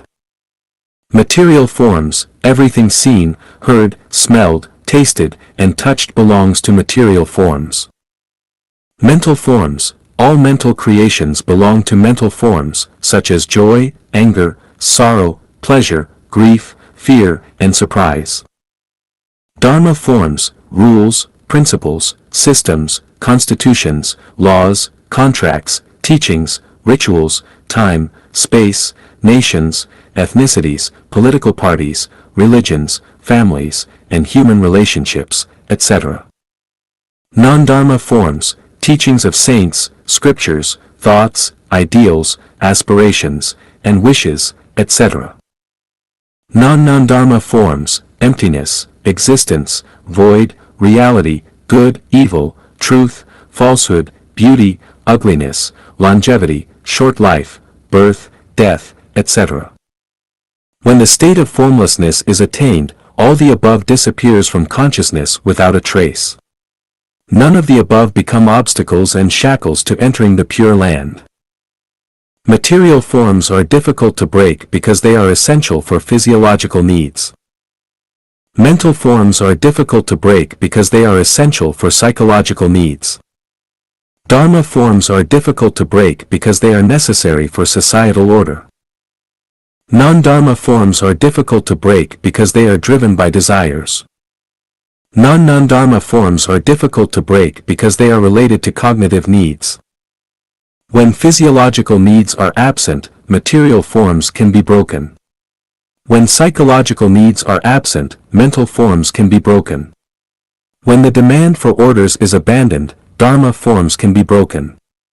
When there is no craving, non-dharma forms can be broken. Entering the holographic order, non-dharma forms can be broken.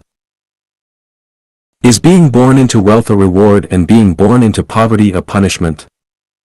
Xiefeng. In Buddhism, some individuals claim that being born into a wealthy and prestigious family is due to the accumulation of good karma from past lives, reward from the law of cause and effect. On the other hand, being born into poverty is seen as punishment for not accumulating enough merits in the previous life. Similarly, in this life, having wealth and power is believed to be a result of past accumulation of merits. Is this perspective accurate? Let's analyze it. According to the words of Jesus Christ, it is easier for a camel to go through the eye of a needle than for someone who is rich to enter the kingdom of God. Based on Jesus' warning, wealthy people are unable to enter the kingdom of God. Therefore, being born into wealth and having power and money takes one further away from heaven. This is not a reward for people, but rather a form of punishment. Imagine a child who loves to curse and insult others. One day, an elderly person passes by, and the child insults him as well. However, instead of getting angry, the elderly person smiles and offers the child a handful of candy, praising the child for his skilled insults. Now, ask yourself, is this child being rewarded or punished for his foul language? Do you think this child will have a positive outcome in the end? How is this situation different from being rewarded with material abundance and social status? Laozi said, to weaken something, you must first strengthen it, to overthrow something, you must first support it. Another saying goes, when heaven wishes to destroy something, it first makes it mad. From this, we can deduce that if heaven intends to punish someone, it will have them born into a wealthy and powerful family, allowing them to have money and authority. On the other hand, if heaven wishes to reward and empower someone, it will have them born into a poor family without wealth or power. As Mengzi said, when heaven is about to place a great responsibility on someone, it always tests their resolution, exhausts their muscles, deprives them of food, starves them, disturbs them, and disrupts their actions. In this way, their determination and endurance are awakened, and their abilities are enhanced. From Mengzi's perspective, if heaven wants to empower someone, it will not have them born into a wealthy and powerful family. The sum of positive and negative energy is zero, which is a law of the universe. The greatest achievement in life is not to endlessly undergo reincarnation in the human world but to reach heaven. To reach heaven, one must possess the corresponding merits and blessings. Even if a person has accumulated blessings from their past life, if they enjoy those blessings in this life, they will be farther away from heaven. Therefore, being born into a wealthy and prestigious family, enjoying the blessings of this life, according to the law that the sum of positive and negative energies equals zero, is undoubtedly a form of punishment rather than a reward. Why does Buddhism claim that being born into wealth and having power and money is a reward for one's previous merits? The source of all Buddhist scriptures and values is the Diamond Sutra. When we explore the profound meaning of the Diamond Sutra word by word, we can't find any notion that being born into wealth, having power, or possessing money is the result of past merits. On the contrary, Buddha often speaks of no form of self and advises against dwelling on appearances, sounds, smells, tastes, and touch to give rise to desires. Seeing the Buddha through appearances and seeking the Buddha through sounds and voices are considered the path of the deviant. All conditioned phenomena are like dreams, illusions, bubbles. How can we relate wealth, power, and money to Buddhist teachings? When we claim that being born into wealth and having power and money are the results of past merits, while being born into poverty and hardship is the result of not performing enough good deeds in the previous life, this perspective is akin to flattering and fawning over the wealthy and powerful while adding insult to injury for the poor. It is neither compassionate nor empathetic towards the poor, it wounds their spirits and hearts, which goes against the compassionate nature of Buddhism. What is the purpose of practicing Buddhism and doing good deeds? Is it solely to be born into wealth and power in the next life? Is this what Buddha teaching? Or is this the temptation of the devil? The Gateway to the Elysium World. Xiefeng. August 2, 2023. Translation edited by Chino. The Elysium world is one devoid of sorrow, anxiety, confusion, worry, or fear, where only joy, pleasure, contentment, comfort, and sexual arousal exist. The Celestial Islands continent is a part of the Elysium world. Entering the Elysium world requires passing through a gateway, and that gateway is emptiness, formlessness, and selflessness.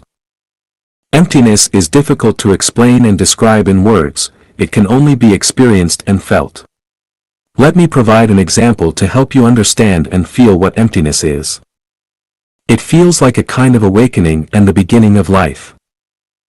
From a certain perspective, the awakening of sexual desire gives me the opportunity to transcend myself and awaken from the fog of everyday life. It's like leaving my body and leaving my spirit, and not really caring about everything that usually seems important to me. The pause of life, like a moment of eternity, through indulging in tasting the sweetness of the strong fusion of body. A strange feeling, another dimension of my existence, drifting away and melting from the support point of my life. The above experiences and feelings are from moments of sexual climax. They include several key points: an awakening in the beginning of life, transcending oneself and awakening from the fog of everyday life, leaving the body, and leaving the spirit, no longer caring about everything that usually seems important, a pause of life like a moment of eternity, and a strange feeling of another dimension of existence. What are they describing? They are describing the scenery of the Elysium world. Without self, without the body, without the spirit, life is frozen in wonderful experiences and feelings, and another self is born. This is a kind of emptiness. Please recall, those who have experienced extreme sexual climax, did you not completely ignore or even forget the presence of your sexual partner? Did you not completely forget or ignore the troubles, sorrows, and pains of your daily life? Did you not also completely disregard your own existence? Did you not only feel extreme wonder and pleasure? Did you not feel that everything was so wonderful and boundless? In fact, this is the state of emptiness, a state of self-loss and peace of mind. Therefore, to enter the Elysium world, you must enter a state of emptiness. The state of emptiness is a state of selflessness and formlessness. Only at this time will you understand the meaning of only by losing oneself can one find oneself, and selflessness is the true self, and you will understand the true meaning of my writing. One cannot attain Buddhahood with self. In conclusion, emptiness is the gateway to entering the Elysium world, as well as the method for entering it. Emptiness is ultimate nirvana. Xiefeng. August 3, 2023. Translation edited by Chino. Emptiness is synonymous with the Elysium world. Entering the state of emptiness is akin to achieving ultimate nirvana, meaning you have reached the Elysium world. Do you desire to attain ultimate nirvana? Do you wish to enter the Elysium world? Once you enter the state of emptiness, you have achieved ultimate nirvana, and you have reached the Elysium world. So, what exactly is the state of emptiness? The essence of Buddhist scriptures is the Heart Sutra, which is actually a misinterpretation, misreading, and misunderstanding. Its true name is Nature Sutra. Here, nature refers to the essence or characteristics of things. For instance, when it says, form is emptiness, emptiness is form, it speaks about the state of nature rather than the state of mind. Similarly, other content discusses the state of emptiness, not the state of the lack of mind. Buddha is our deepest intrinsic nature, and this nature is Buddha. The mind does not exist, the past mind cannot be grasped, the present mind cannot be grasped, the future mind cannot be grasped. Therefore, the Heart Sutra is not about the mind, it is about nature. If you wish to seek the Buddha, it is necessary to see the nature is the Buddha. If one does not see the nature, reciting the Buddha's name, chanting sutras, observing fasts, and keeping precepts will be of no use. Without seeing the nature, even if you chant the Buddha's name and recite sutras all your life, even if you release animals, practice charity, and sincerely worship with incense and prostration, you cannot become a Buddha. The Nature Sutra vividly describes the state of emptiness. All dharma is characterized by emptiness. They neither arise nor cease, neither tainted or pure, neither deficient nor complete. There is no consciousness of sensory experience, no eye, ear, nose, tongue, body, or mind, no forms, sounds, smells, tastes, touches, or mental objects, no realm of sight, and so forth up to no realm of mind consciousness, no ignorance and no end of ignorance, and so forth up to no aging and death, and no end of aging and death. There is no suffering, no origination, no cessation, no path, no wisdom, and no attainment. This is the state of emptiness, the state after enlightenment, and the state of the Elysium world. Doesn't this seem like a state of lifeless emptiness? Wait a moment. This is the state of great freedom and perfection after all suffering has been eliminated, a state of complete harmony with Tao. This description precisely depicts the nature of Tao. Tao is simply a state like this. Therefore, emptiness is Tao, and Tao is emptiness. From this, we can logically deduce a conclusion: emptiness equals formlessness equals selflessness equals ultimate nirvana equals the Elysium world equals Tao equals Buddha equals super-celestial being. According to the above conclusion, if you achieve selflessness, you can become enlightened, become a Buddha, become a celestial being, and enter the Elysium world. If you achieve formlessness, you can become enlightened, become a Buddha, become a celestial being, and enter the Elysium world. Achieving ultimate nirvana is equivalent to becoming enlightened, becoming a Buddha, becoming a celestial being, and entering the Elysium world. The question now is, according to the Heart Sutra, Nature Sutra, the description of emptiness is a state of lifeless emptiness, where everything is absent. What's the point of becoming a Buddha, or becoming a celestial being? Is the Elysium world really like this state of emptiness? You see, the Heart Sutra, Nature Sutra, does not describe the scenery of the Elysium world, it only describes the path and method to become enlightened, become a Buddha, or become a celestial being and enter the Elysium world. After informing us of the path and method, it urges us to go towards the other shore, follow the instructions and path. You can transcend afflictions and enter the Elysium world of great freedom. The description of emptiness is a kind of thinking cognitive, indicating a method and pathway to enter the Elysium world, but it does not describe the true scenery of the Elysium world. So how do we understand the Elysium world? This depends on the universal key I provide to unlock all the mysteries of the universe: structure, consciousness, energy. As long as the non-material structure exists, there is consciousness to mobilize all the energy of the universe. As long as consciousness exists, the universe will be full of vitality and vigor, and it can be emptiness is form. It's not difficult to understand in theory, but the challenge lies in experiencing and feeling it firsthand. Without first-hand experience and feeling, all knowledge is pale and inconclusive. What does a pineapple taste like?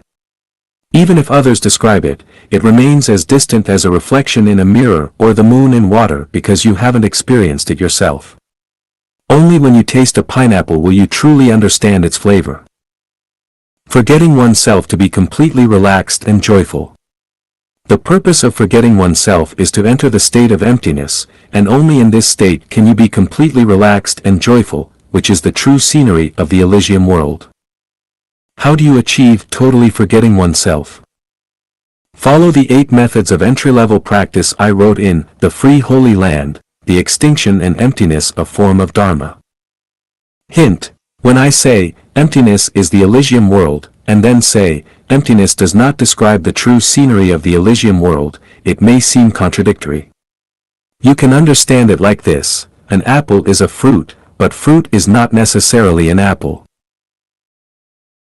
Trustworthiness is the quality of high-level life. Xiefeng. June 14, 2020. Translated by Qin Yu and edited by Kayer. Credit is the invisible wealth in a person's life. If it goes bankrupt, then the level of their life declines. To measure whether a person's life is at a high level, just look at their credibility. If they are trustworthy, then their life must be at a high level. If they are not, then it must be at a low level. We can judge a person's future accurately from the level of their trustworthiness.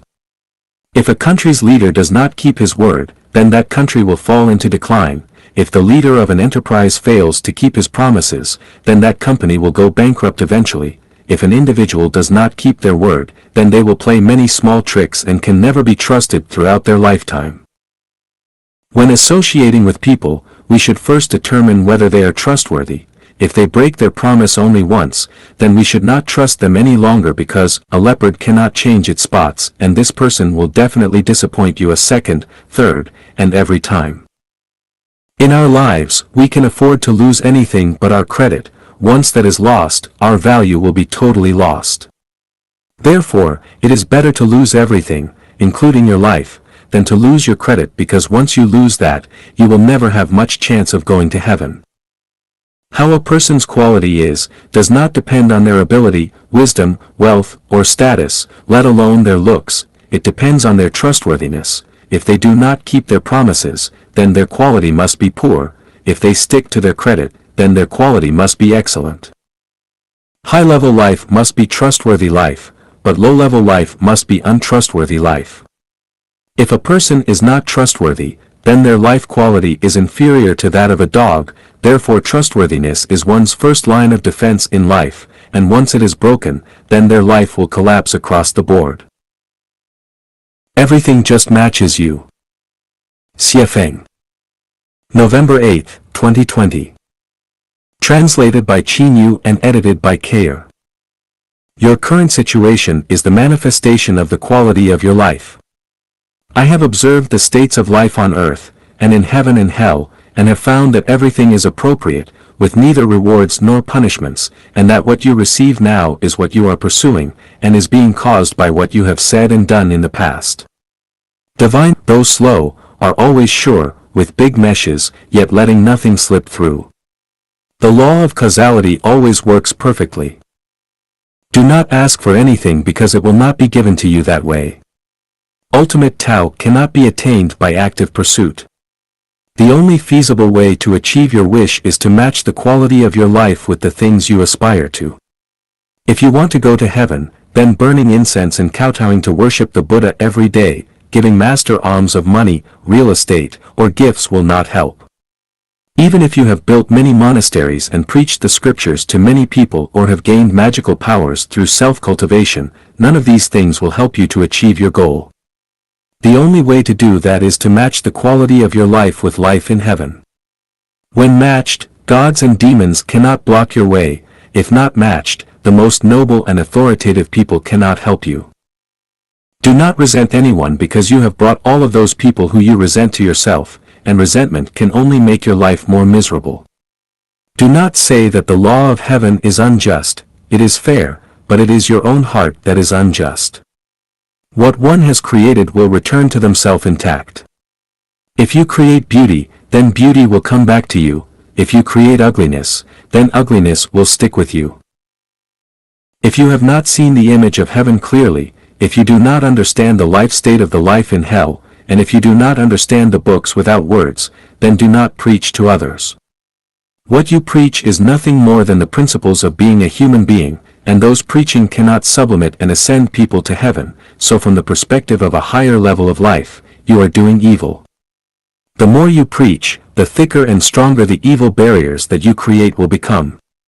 The theory of flies is never suitable for bees to obey, and the theory of sheep cannot stop the wolf from eating you no matter how profound and correct your theory is. In the human world, apart from the teachings of Jesus, Shakyamuni, Lao Tzu, Muhammad, PBUH, and Bodhidharma, no one has ever spoken much truth, so if you think that your own quality, wisdom, and spirituality have surpassed gods, Buddhas, and celestial beings, you can preach as much as you like. If not, closing your mouth is tantamount to accumulating blessings for yourself. Otherwise, the more you preach, the more harm you will do. Do not defend your wrong words and deeds, because the more you defend them, the more unreasonable you will appear. Never imagine that your wrong words and deeds can be hidden.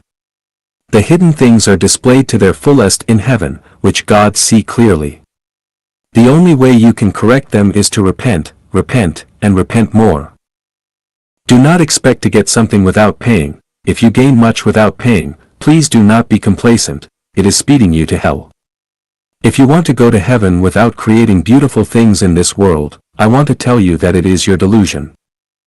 You should never forget this story. On the afternoon of August 26, 2016, Jan Galen poisoned her 4 young children and then herself. Soon after, her husband followed suit.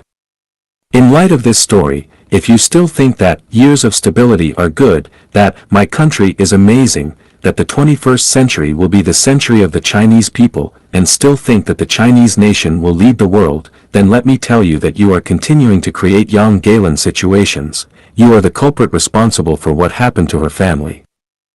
You should think about the helpless and hopelessly poor people in the world every day. If you do not have compassion or mercy and do not want to do something for them, but feel that they deserve what they have and think about yourself all day long, then you are not qualified to enjoy a good life and your soul is not worthy of heaven. I am warning you again, do not pursue magical power, Qigong, magical law, or Taoist magical arts, otherwise, 9 out of 10 of you will be possessed by the devil, lose your balance, and become schizophrenic because magical power and Taoist magic arts will corrupt the program of the world. Let us listen to the teachings of Christ Jesus again. Those who recognize the world find a walking corpse, but those who find the walking corpse transcend the world. The naked will be one with me. Xiefeng. November 7, 2020. Translated by Qin Yu and edited by Kayer. You should always show your beauty to the outside world, because when you show your troubles, pain, misfortune, melancholy, resentment, and your other ugly sides, you will not be beautiful, but rather ugly. When all people show their beauty outwardly, the world will become more beautiful. When they show their ugliness outwardly, it will become more ugly. Beauty attracts beauty and ugliness attracts ugliness. Passive, negative, and pessimistic emotions will only attract more people, things, and events of the latter. Do not expect the garbage from your mouth to attract phoenixes. When God comes to you, be naked. The more magnanimous and naked you are, the more you will be favored and protected by God.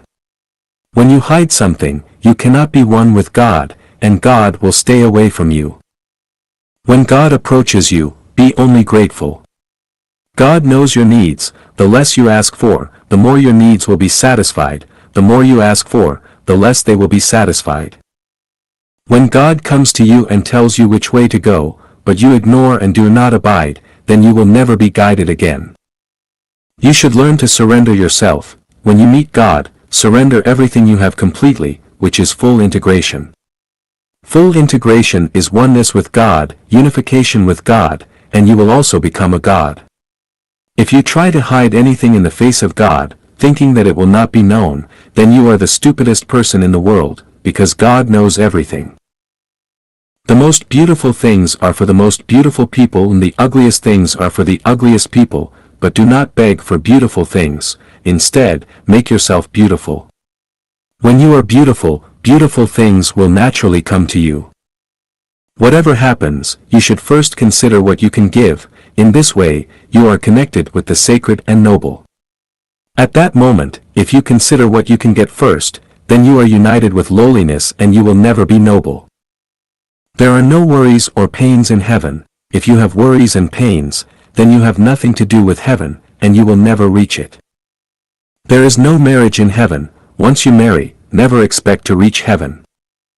You should learn how to play and amuse yourself, and do not talk about great principles all day. The more you talk about great principles, the more you will be hung in the air and will not taste the joy and happiness on the ground, nor will you taste the delicacies in heaven. Do not preach to others the truth that you do not understand, it is all rubbish. Where there is light, there is no darkness. So if you feel darkness, it is because you are not living in light. Do not doubt that the ones who bring you joy, happiness, freedom, and blessings, and make you feel relaxed and happy are angels from heaven. The ones who bring you troubles, pain, anxiety, sorrow, and fear, and make you feel sad and anxious are demons from hell. Anything that can be valued and bought with money is not of heaven, and anyone who values money is not a life worthy of heaven. In any group, do not stand out for your exceptionality or make yourself conspicuous, or that group will eventually abandon you. Glamour belongs to celebrities, but real happiness belongs to ordinary people with great wisdom but who appear slow-witted. Do not try to reason with people who do not understand reason, or try to make cats and mice get along well as a family. Do not believe that anyone can help all sentient beings before they can handle their own affairs well. Either they are digging a trap for you, or they are out of their mind. Instead of listening to what people say, it is better to see what they do. What comes out of their mouth might deceive others, but what they do will not. Let the sacred lamp in your heart illuminate your road in the dark. Xie Feng. November 8, 2020. Translated by Qin Yu and edited by Kair. When you despair and are in extreme darkness, anger and shouting are both useless. It is only by lighting the sacred lamp in your heart that you can illuminate your direction and walk from your mud of despair. The sacred lamp in your heart is your firm belief and faith. If your belief and faith collapse from fear, then you will be swallowed by darkness. When darkness begins to shroud, if you consider your own gains and losses and give up the belief and faith that you have always adhered to, then you will be in the dark. From then on, your soul will have darkened and it will be a problem for you to wash away that stain. The darker the hour, the more you need to shine. If you wander, hesitate, or even wink at the darkness for self-protection, you might never be able to re-enter the light. Do not approach or surrender to lies, falsehoods, fraud, or hegemony in order to survive. You must adhere to the principle of taking facts as the basis and law as the criterion. Do not listen to the clamor of the media or gossip. Even if people all over the world are lying and cheating, it is supported by heads of government around the world, and celebrities and the well-to-do from everywhere are in high spirits for it. You should keep your bottom line and position. If you die, you should die on the way to the purest land instead of living on the grand road to hell. Your strength might be very weak and you might not be able to change the overall situation, but at least you should not become an accomplice of the darkness by shouting for it. In order to survive, you could keep silent, but never collaborate with it. If you do not know the facts, keep silent but do not jump to conclusions based on hearsay, otherwise when the facts eventually surface, you will regret it and be ashamed. In fact, the light has never been absent, the bank of justice has never closed down, the devil has never defeated God, and the consciences of many people have never vanished. People holding torches advance in succession. Even if it is temporarily shrouded in darkness, you must have the confidence to wait for the day when light will shine across the earth. God looks at everyone's performance from the sky and is choosing which lives will go to heaven. You must remember this soberly. and do not do wrong once and you will never hear the end of it. You should know that power, material, prestige, media, and public opinion do not represent light. Only those who can make the people of the world live and work in peace and contentment but never seek their own interests represent light. If you do not see the light around you, then become it. This is how you will be glorified and lifted up to heaven, and from then on you will never experience death again. Do not have a fluky mind and think that some of your secrets can be hidden. What we say and do can never be really hidden, not even our innermost thoughts. People cannot see hidden things, but the detention information space records everything without omission, and God knows every action and thought of all people very well. People can deceive each other, but they can never deceive God. The darkness will pass and the sun will rise again. EAO superscript 2OA superscript 30. Can we eat meat? Shui Feng. March 28, 2007. According to Buddhist teachings, one should not eat meat, because eating meat is killing and destroying life, which is cruel and unmerciful. People who eat meat are not acceptable to Buddhism. Another viewpoint is that the meat you eat may have come from your parents and relatives, because it may come from the animal that they happen to have been reincarnated into. Therefore, one should absolutely abstain from eating meat. Later Buddhist preachers proposed, in light of the actual situation of followers living at home, that clean meat is eatable, namely, meat can be eatable if it does not come from the animal that is killed for you, that you do not want to kill, or that you have seen killed.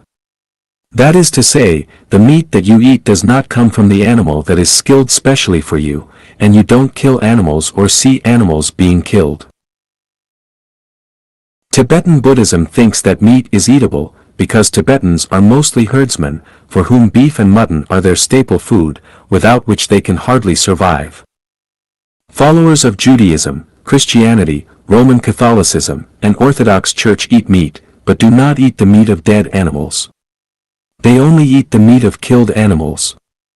The Old Testament of the Bible has made a detailed classified description of the animals that can be eaten and the animals that cannot be eaten. Islamism has a strict restriction on the eating of meat. This restriction comes from the Bible.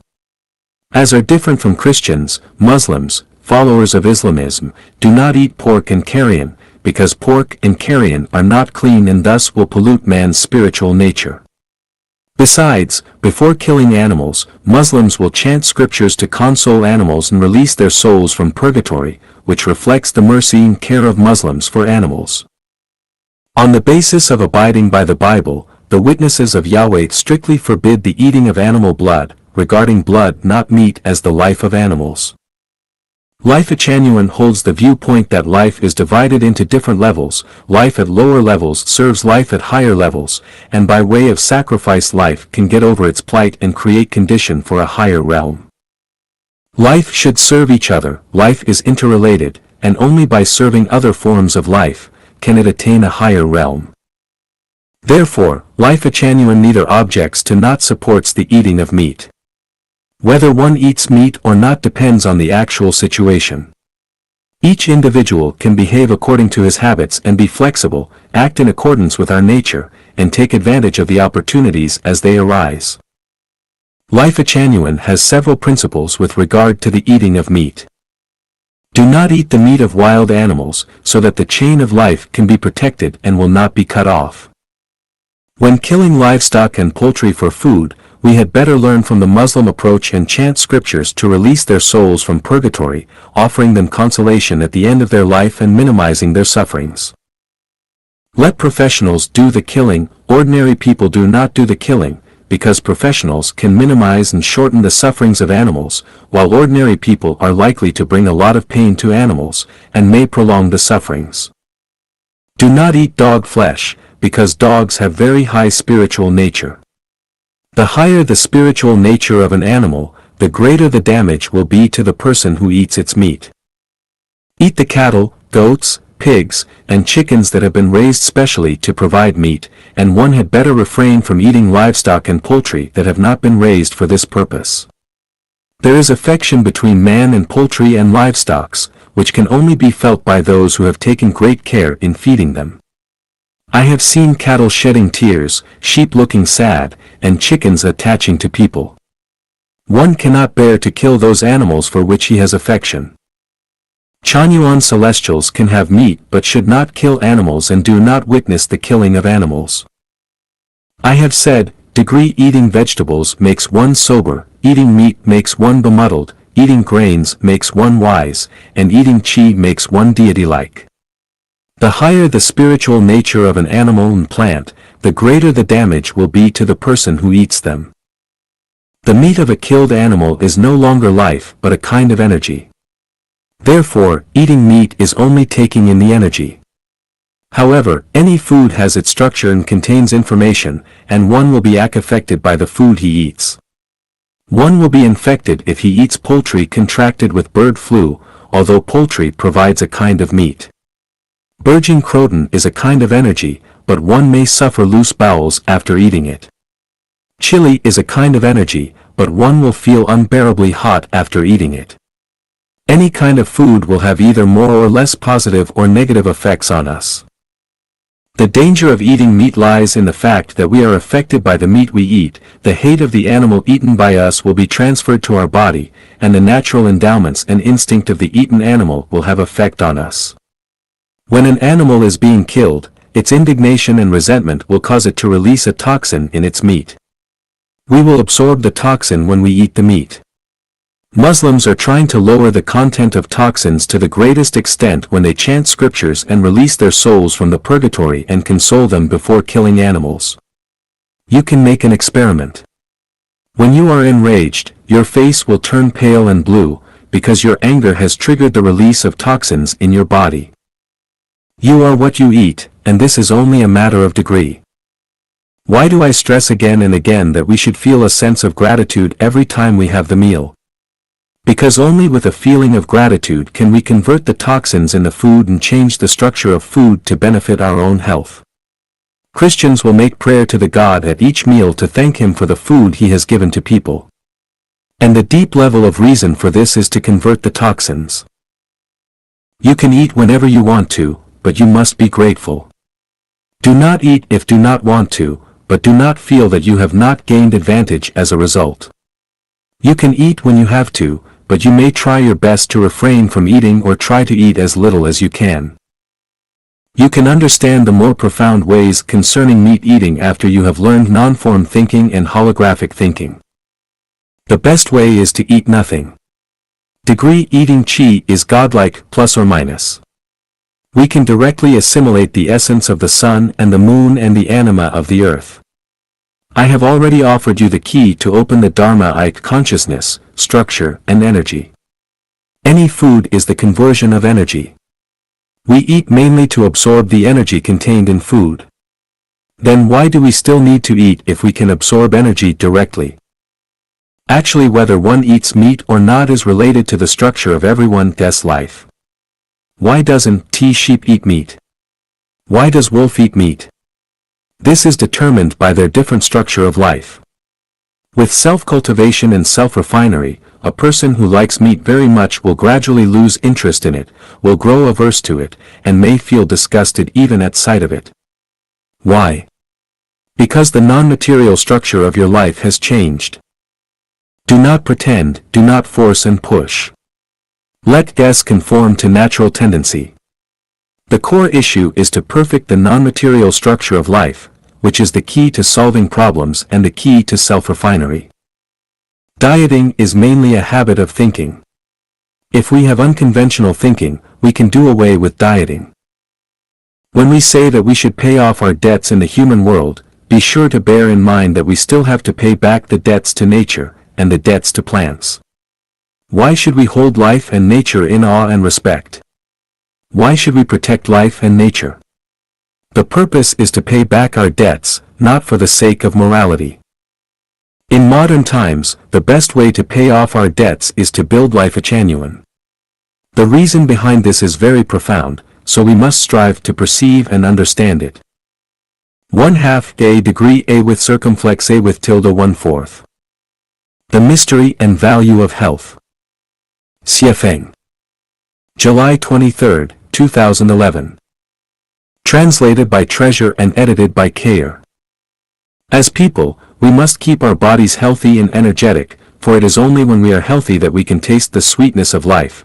Once our health is lost, everything else goes. As people, we should never suffer illness. Even when death befalls us, we should not die of illness, but we should try for a death without illness. So, how do we remain healthy and avoid illness? Simply, the mystery of staying healthy and avoiding illness lies in having a perfect soul and a complete consciousness. If one's soul is perfect and their consciousness is complete, then I will guarantee that they will never get ill nor encounter unpredictable disasters. All causes of diseases lie in the non-material structures of life. If one structure goes wrong, then they will inevitably get ill or encounter some other disaster. If there is no problem with their structure, then there is no possibility of illness or disaster. The problem of structure is the problem of consciousness. If the consciousness is not pure, then the structure is imperfect, but if the consciousness is orderly and pure, then the structure must be perfect.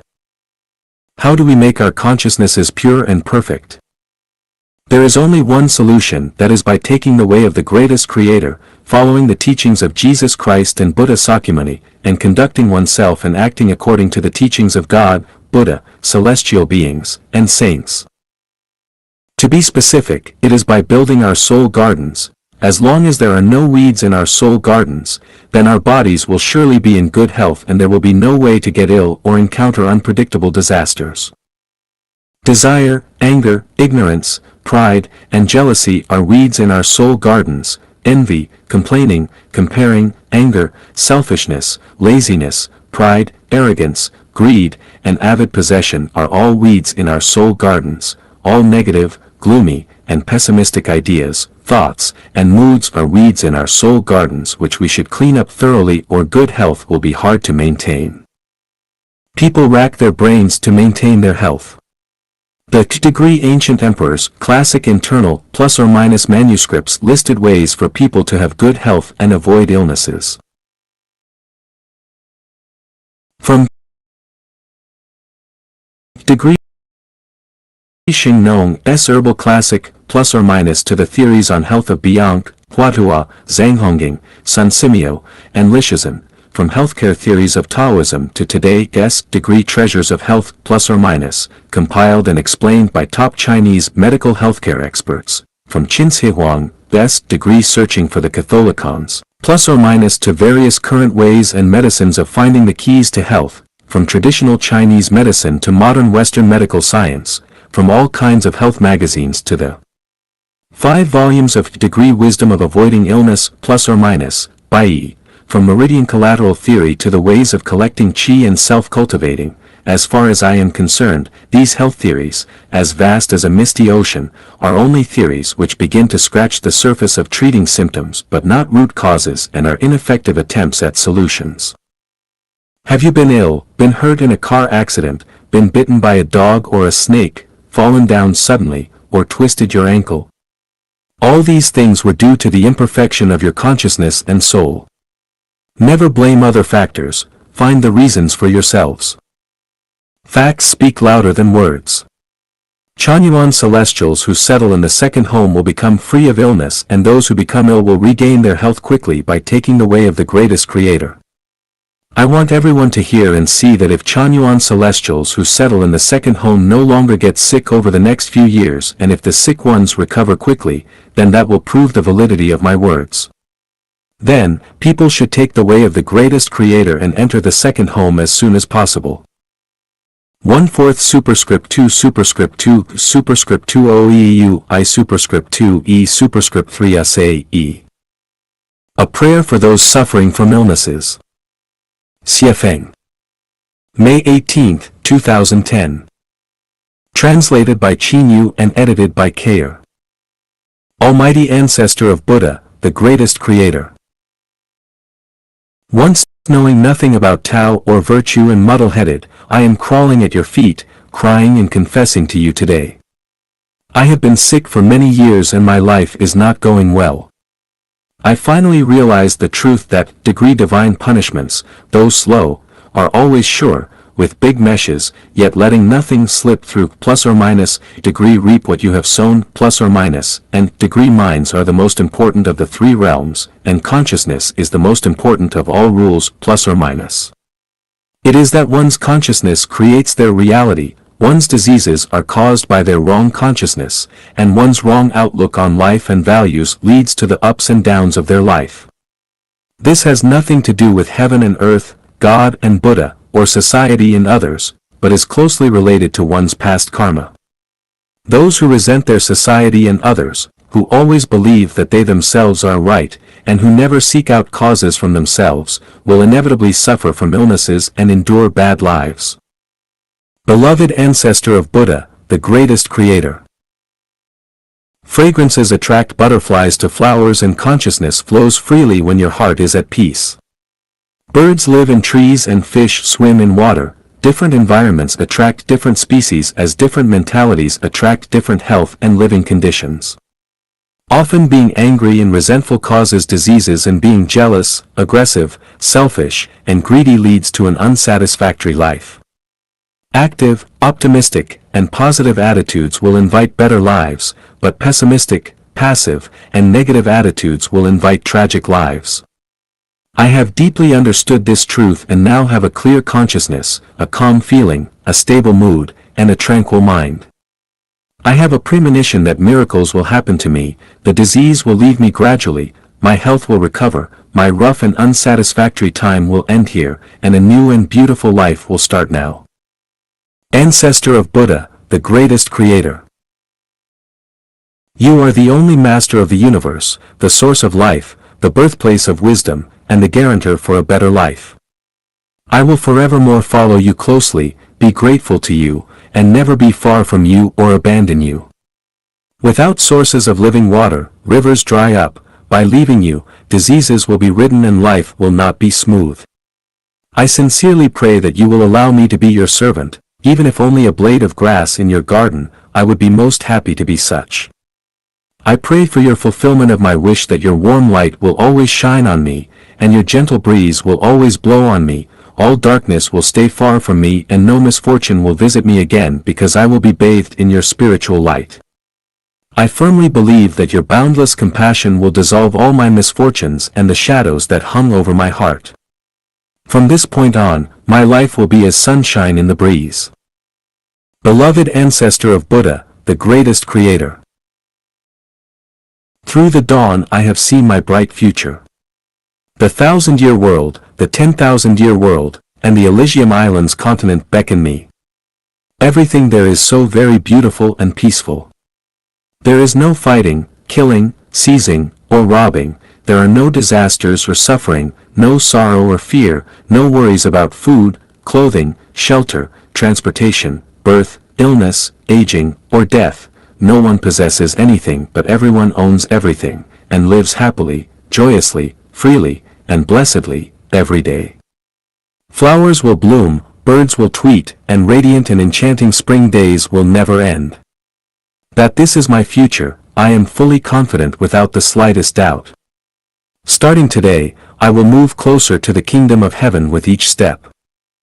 Almighty ancestor of Buddha, the greatest creator. As long as I am with you, boundless miracles will happen, all my illnesses will disappear, and my unhappy situation will change quickly. I pray that you will continue to bless me and invigorate me with energy. From now on, I will no longer get angry at or resent others, and will no longer wander or be discouraged or depressed. I will deal with people with a positive and optimistic attitude, cultivate a generous and open mind, and pursue perfection, bit by bit. Under your guidance and protection, I will cultivate towards a better state to embrace my new life and future. O ancestor of Buddha, my heart is Bodhi, my roots are deep, my leaves are lush. I am free and at ease, without worries, anxiety, fear, inverted dreams, spiritual light illuminates my universe, and the Dharma body covers my world. My mind is clear, my consciousness is pure, and the light of my nature is perfect and full of vitality. Auspiciousness follows me and luck comes to me, prosperity is wherever I go in this world or in heaven, and all is in harmony. You lead in heaven, I walk on the earth, and the distant shore is closer. I will travel by day and night and all my wishes will be fulfilled. Amen. Superscript 2 Superscript 1 CIO.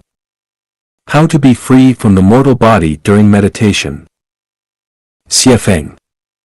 Translated by Qin Yu, edited by Peter.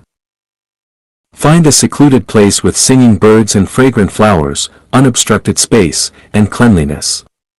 Invite a close friend to guard you, so that insects, snakes and scorpions cannot come close, miscellaneous people will not come around, and no one will be shouting and the sounds of horses and cars will not disturb you. Sit, cross-legged, quietly, not limited to full lotus or half lotus, just sit casually. Straighten the body, relax, make the joints respond accordingly, neither leaning nor bending, loosen your clothes and belt, if there is a little uneasiness, move slightly to adjust yourself so as to be more comfortable. Keep quiet for a while, when the body and mind are stable, and the breath is peaceful, then put your tongue against the roof of your mouth where the lips and teeth meet, then gradually look at eye level, and slowly close your eyes. Then start to adjust your breath, not breathing deeply or heavily, but let your breath be thin and long, with no thinking, no notions. Just sit quietly. In the first few days, the trees may prefer to be calm but the wind will not subside. The kindness and enmity in the world, the merits and demerits, will be reflected in your mind one by one. You cannot drive them away, and you cannot dispel them because when you drive one away, another emerges.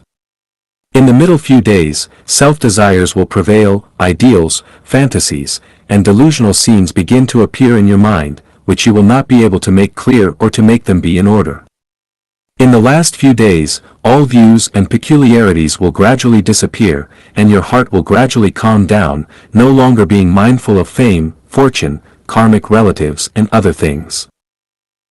At this time, like a basin of dirty water, the scum floating on the surface of the water will have been skimmed off, the water quality will begin to show, the surface of the water will show a little light from the sun and the moon, the shadows of clouds, trees and birds. With your mind holding up, your body practicing automatically, and your body and mind being straightened naturally, sitting without getting tired, your mind will be naturally clear and quiet, corresponding to your calmness, which holds the body and mind and makes them completely immovable. And the mind, from shallow to deep, becomes more and more stable without distractions. This is the first level of meditation. At the first level of meditation, there will be tactile sensations such as jumping, itching, coolness, warmth, lightness, heaviness, astringency, smoothness, falling, coldness, heat, floating, sinking, firmness, and softness, etc., and you will not see your body in any surrounding objects while sitting, as if you are in a void. When one enters deep into meditation gradually, the body and mind will become empty and quiet, one does not see inside or outside. At the same time when the sense of touch arises, 10 merits and virtues appear along with it from the outside, 1. Concentration, 2. Emptiness, 3. Brightness and clearness, 4. Happiness, 5. Joy, 6.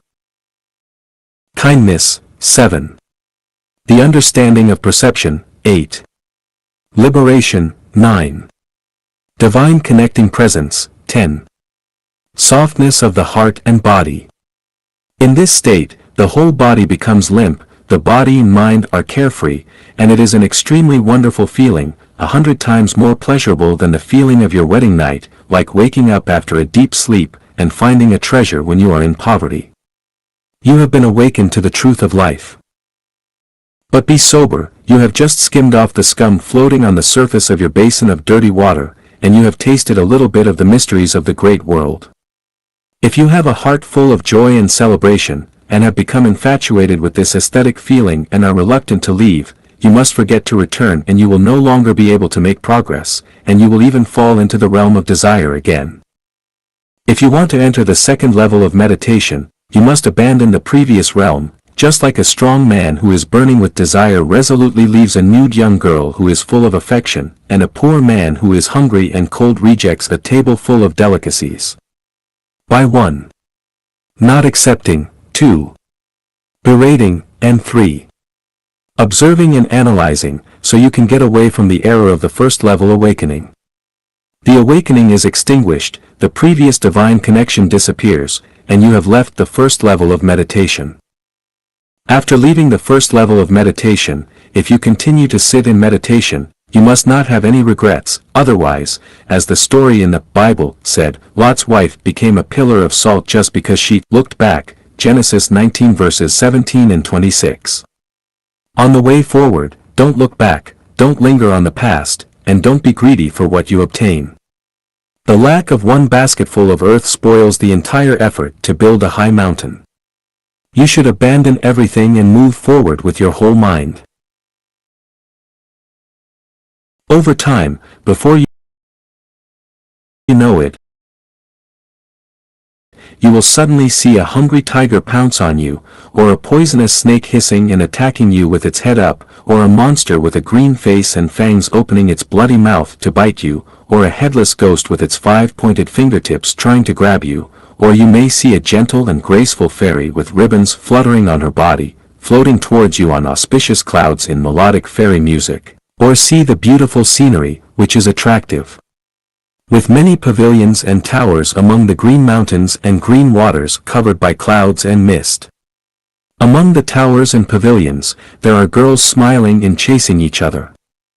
Several sensual beauties even make eyes with you and wave to you, and so on. These are the impurities in your spirituality, which are demonic. The scenes you see are illusory and unreal. They do not come from the outside world, but from within yourself. When these scenes appear one by one, as long as you are not afraid, let them try to invade you, but don't take the bait, allow them to seduce you and keep still, and all kinds of illusions will gradually disappear.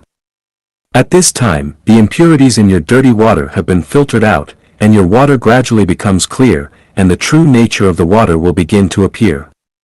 At this time, all phenomena in the vast world will be clearly reflected in this basin of water, and your heart will suddenly be clear and will shine, concentration and happiness will emerge, just like a person coming out of the darkness, suddenly seeing outside that the spring is bright, the wind is gentle, the blue waves in the lake are rippling, the mountains are covered with green and various shades, the valley is full of fragrant flowers and birds are singing, white clouds are floating in the blue sky. What a peaceful scene. This is the second level of meditation. At the second level of meditation, not only are there 10 kinds of merits and virtues that are generated from within, but also you will reach 4 realms: 1. Inner purification, 2. Pleasure, 3. Joy, and 4. Peace of mind.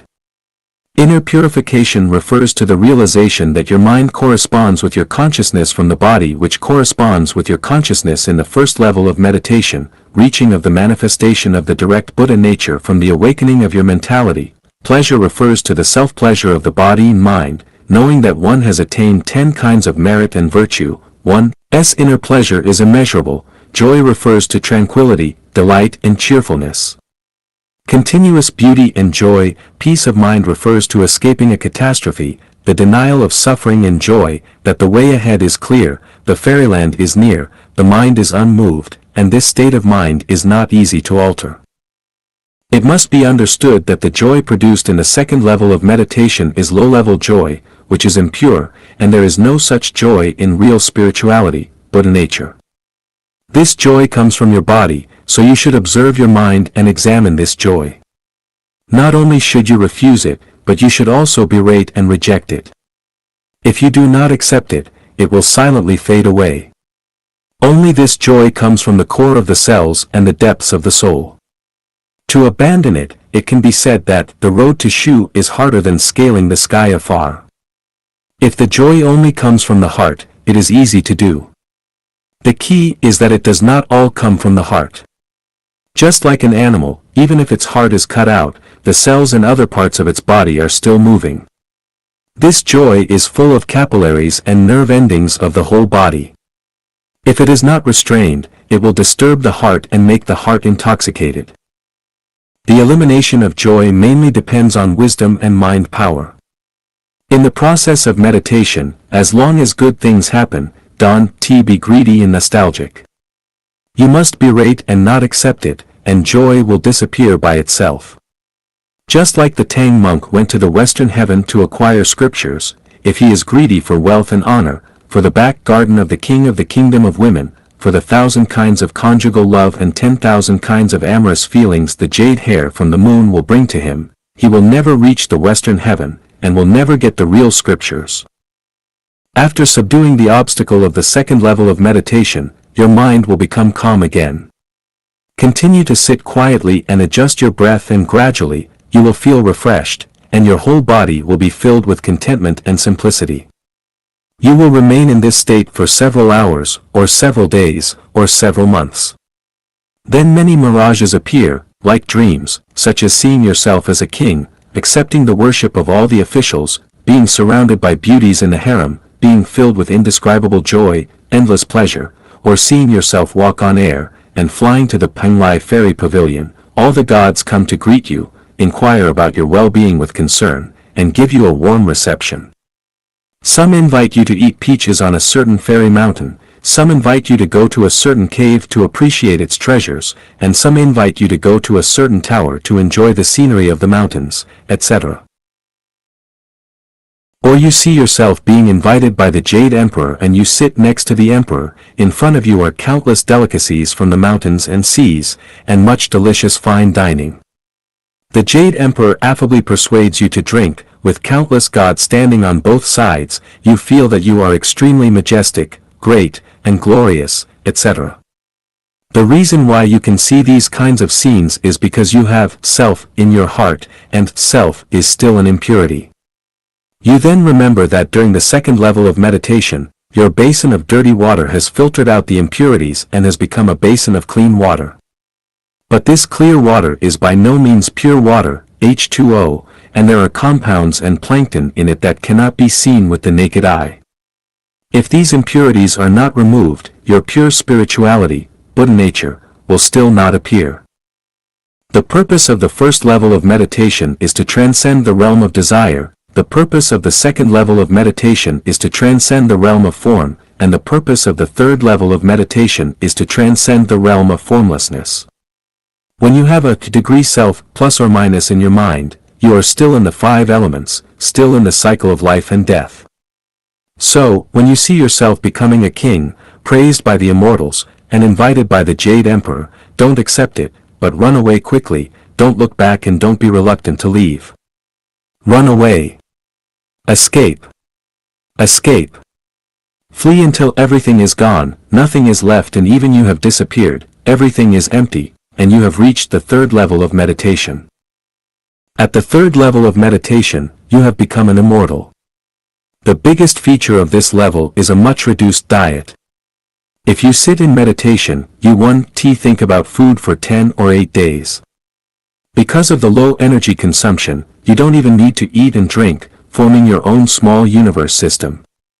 Even if you live in the height stop area of Mount Everest in the Himalayas, the so-called death altitude area, it 1. Pose a threat to your life for 2 or 3 months. The highest realm of Indian yoga is the third level of meditation. When you are in the third level state of meditation, whether you are walking, sitting, or lying down, you are in the process of cultivation. You don't need to practice in a quiet place, and you don't need your friends to protect and support you. It's okay even when you wander around downtown. Your body, internal organs, bones, tendons and marrow, chi, blood, nerves, facial features, hair, etc., are undergoing chemical changes. In less serious cases, some parts of your body will become sarira, and in severe cases, your whole body will become adamantine and indestructible. Going one step further, you will reach the fourth level of meditation. At this time, you will have the supernatural power to transform, and you can ascend to the 1,000-year world or the 10,000-year world. After reaching the 5th level of meditation, you have become a Buddha and can ascend to the Elysium world. Since the 4th and 5th levels of meditation are beyond the scope of intermediate self-cultivation and intermediate healthcare, they will not be explained here.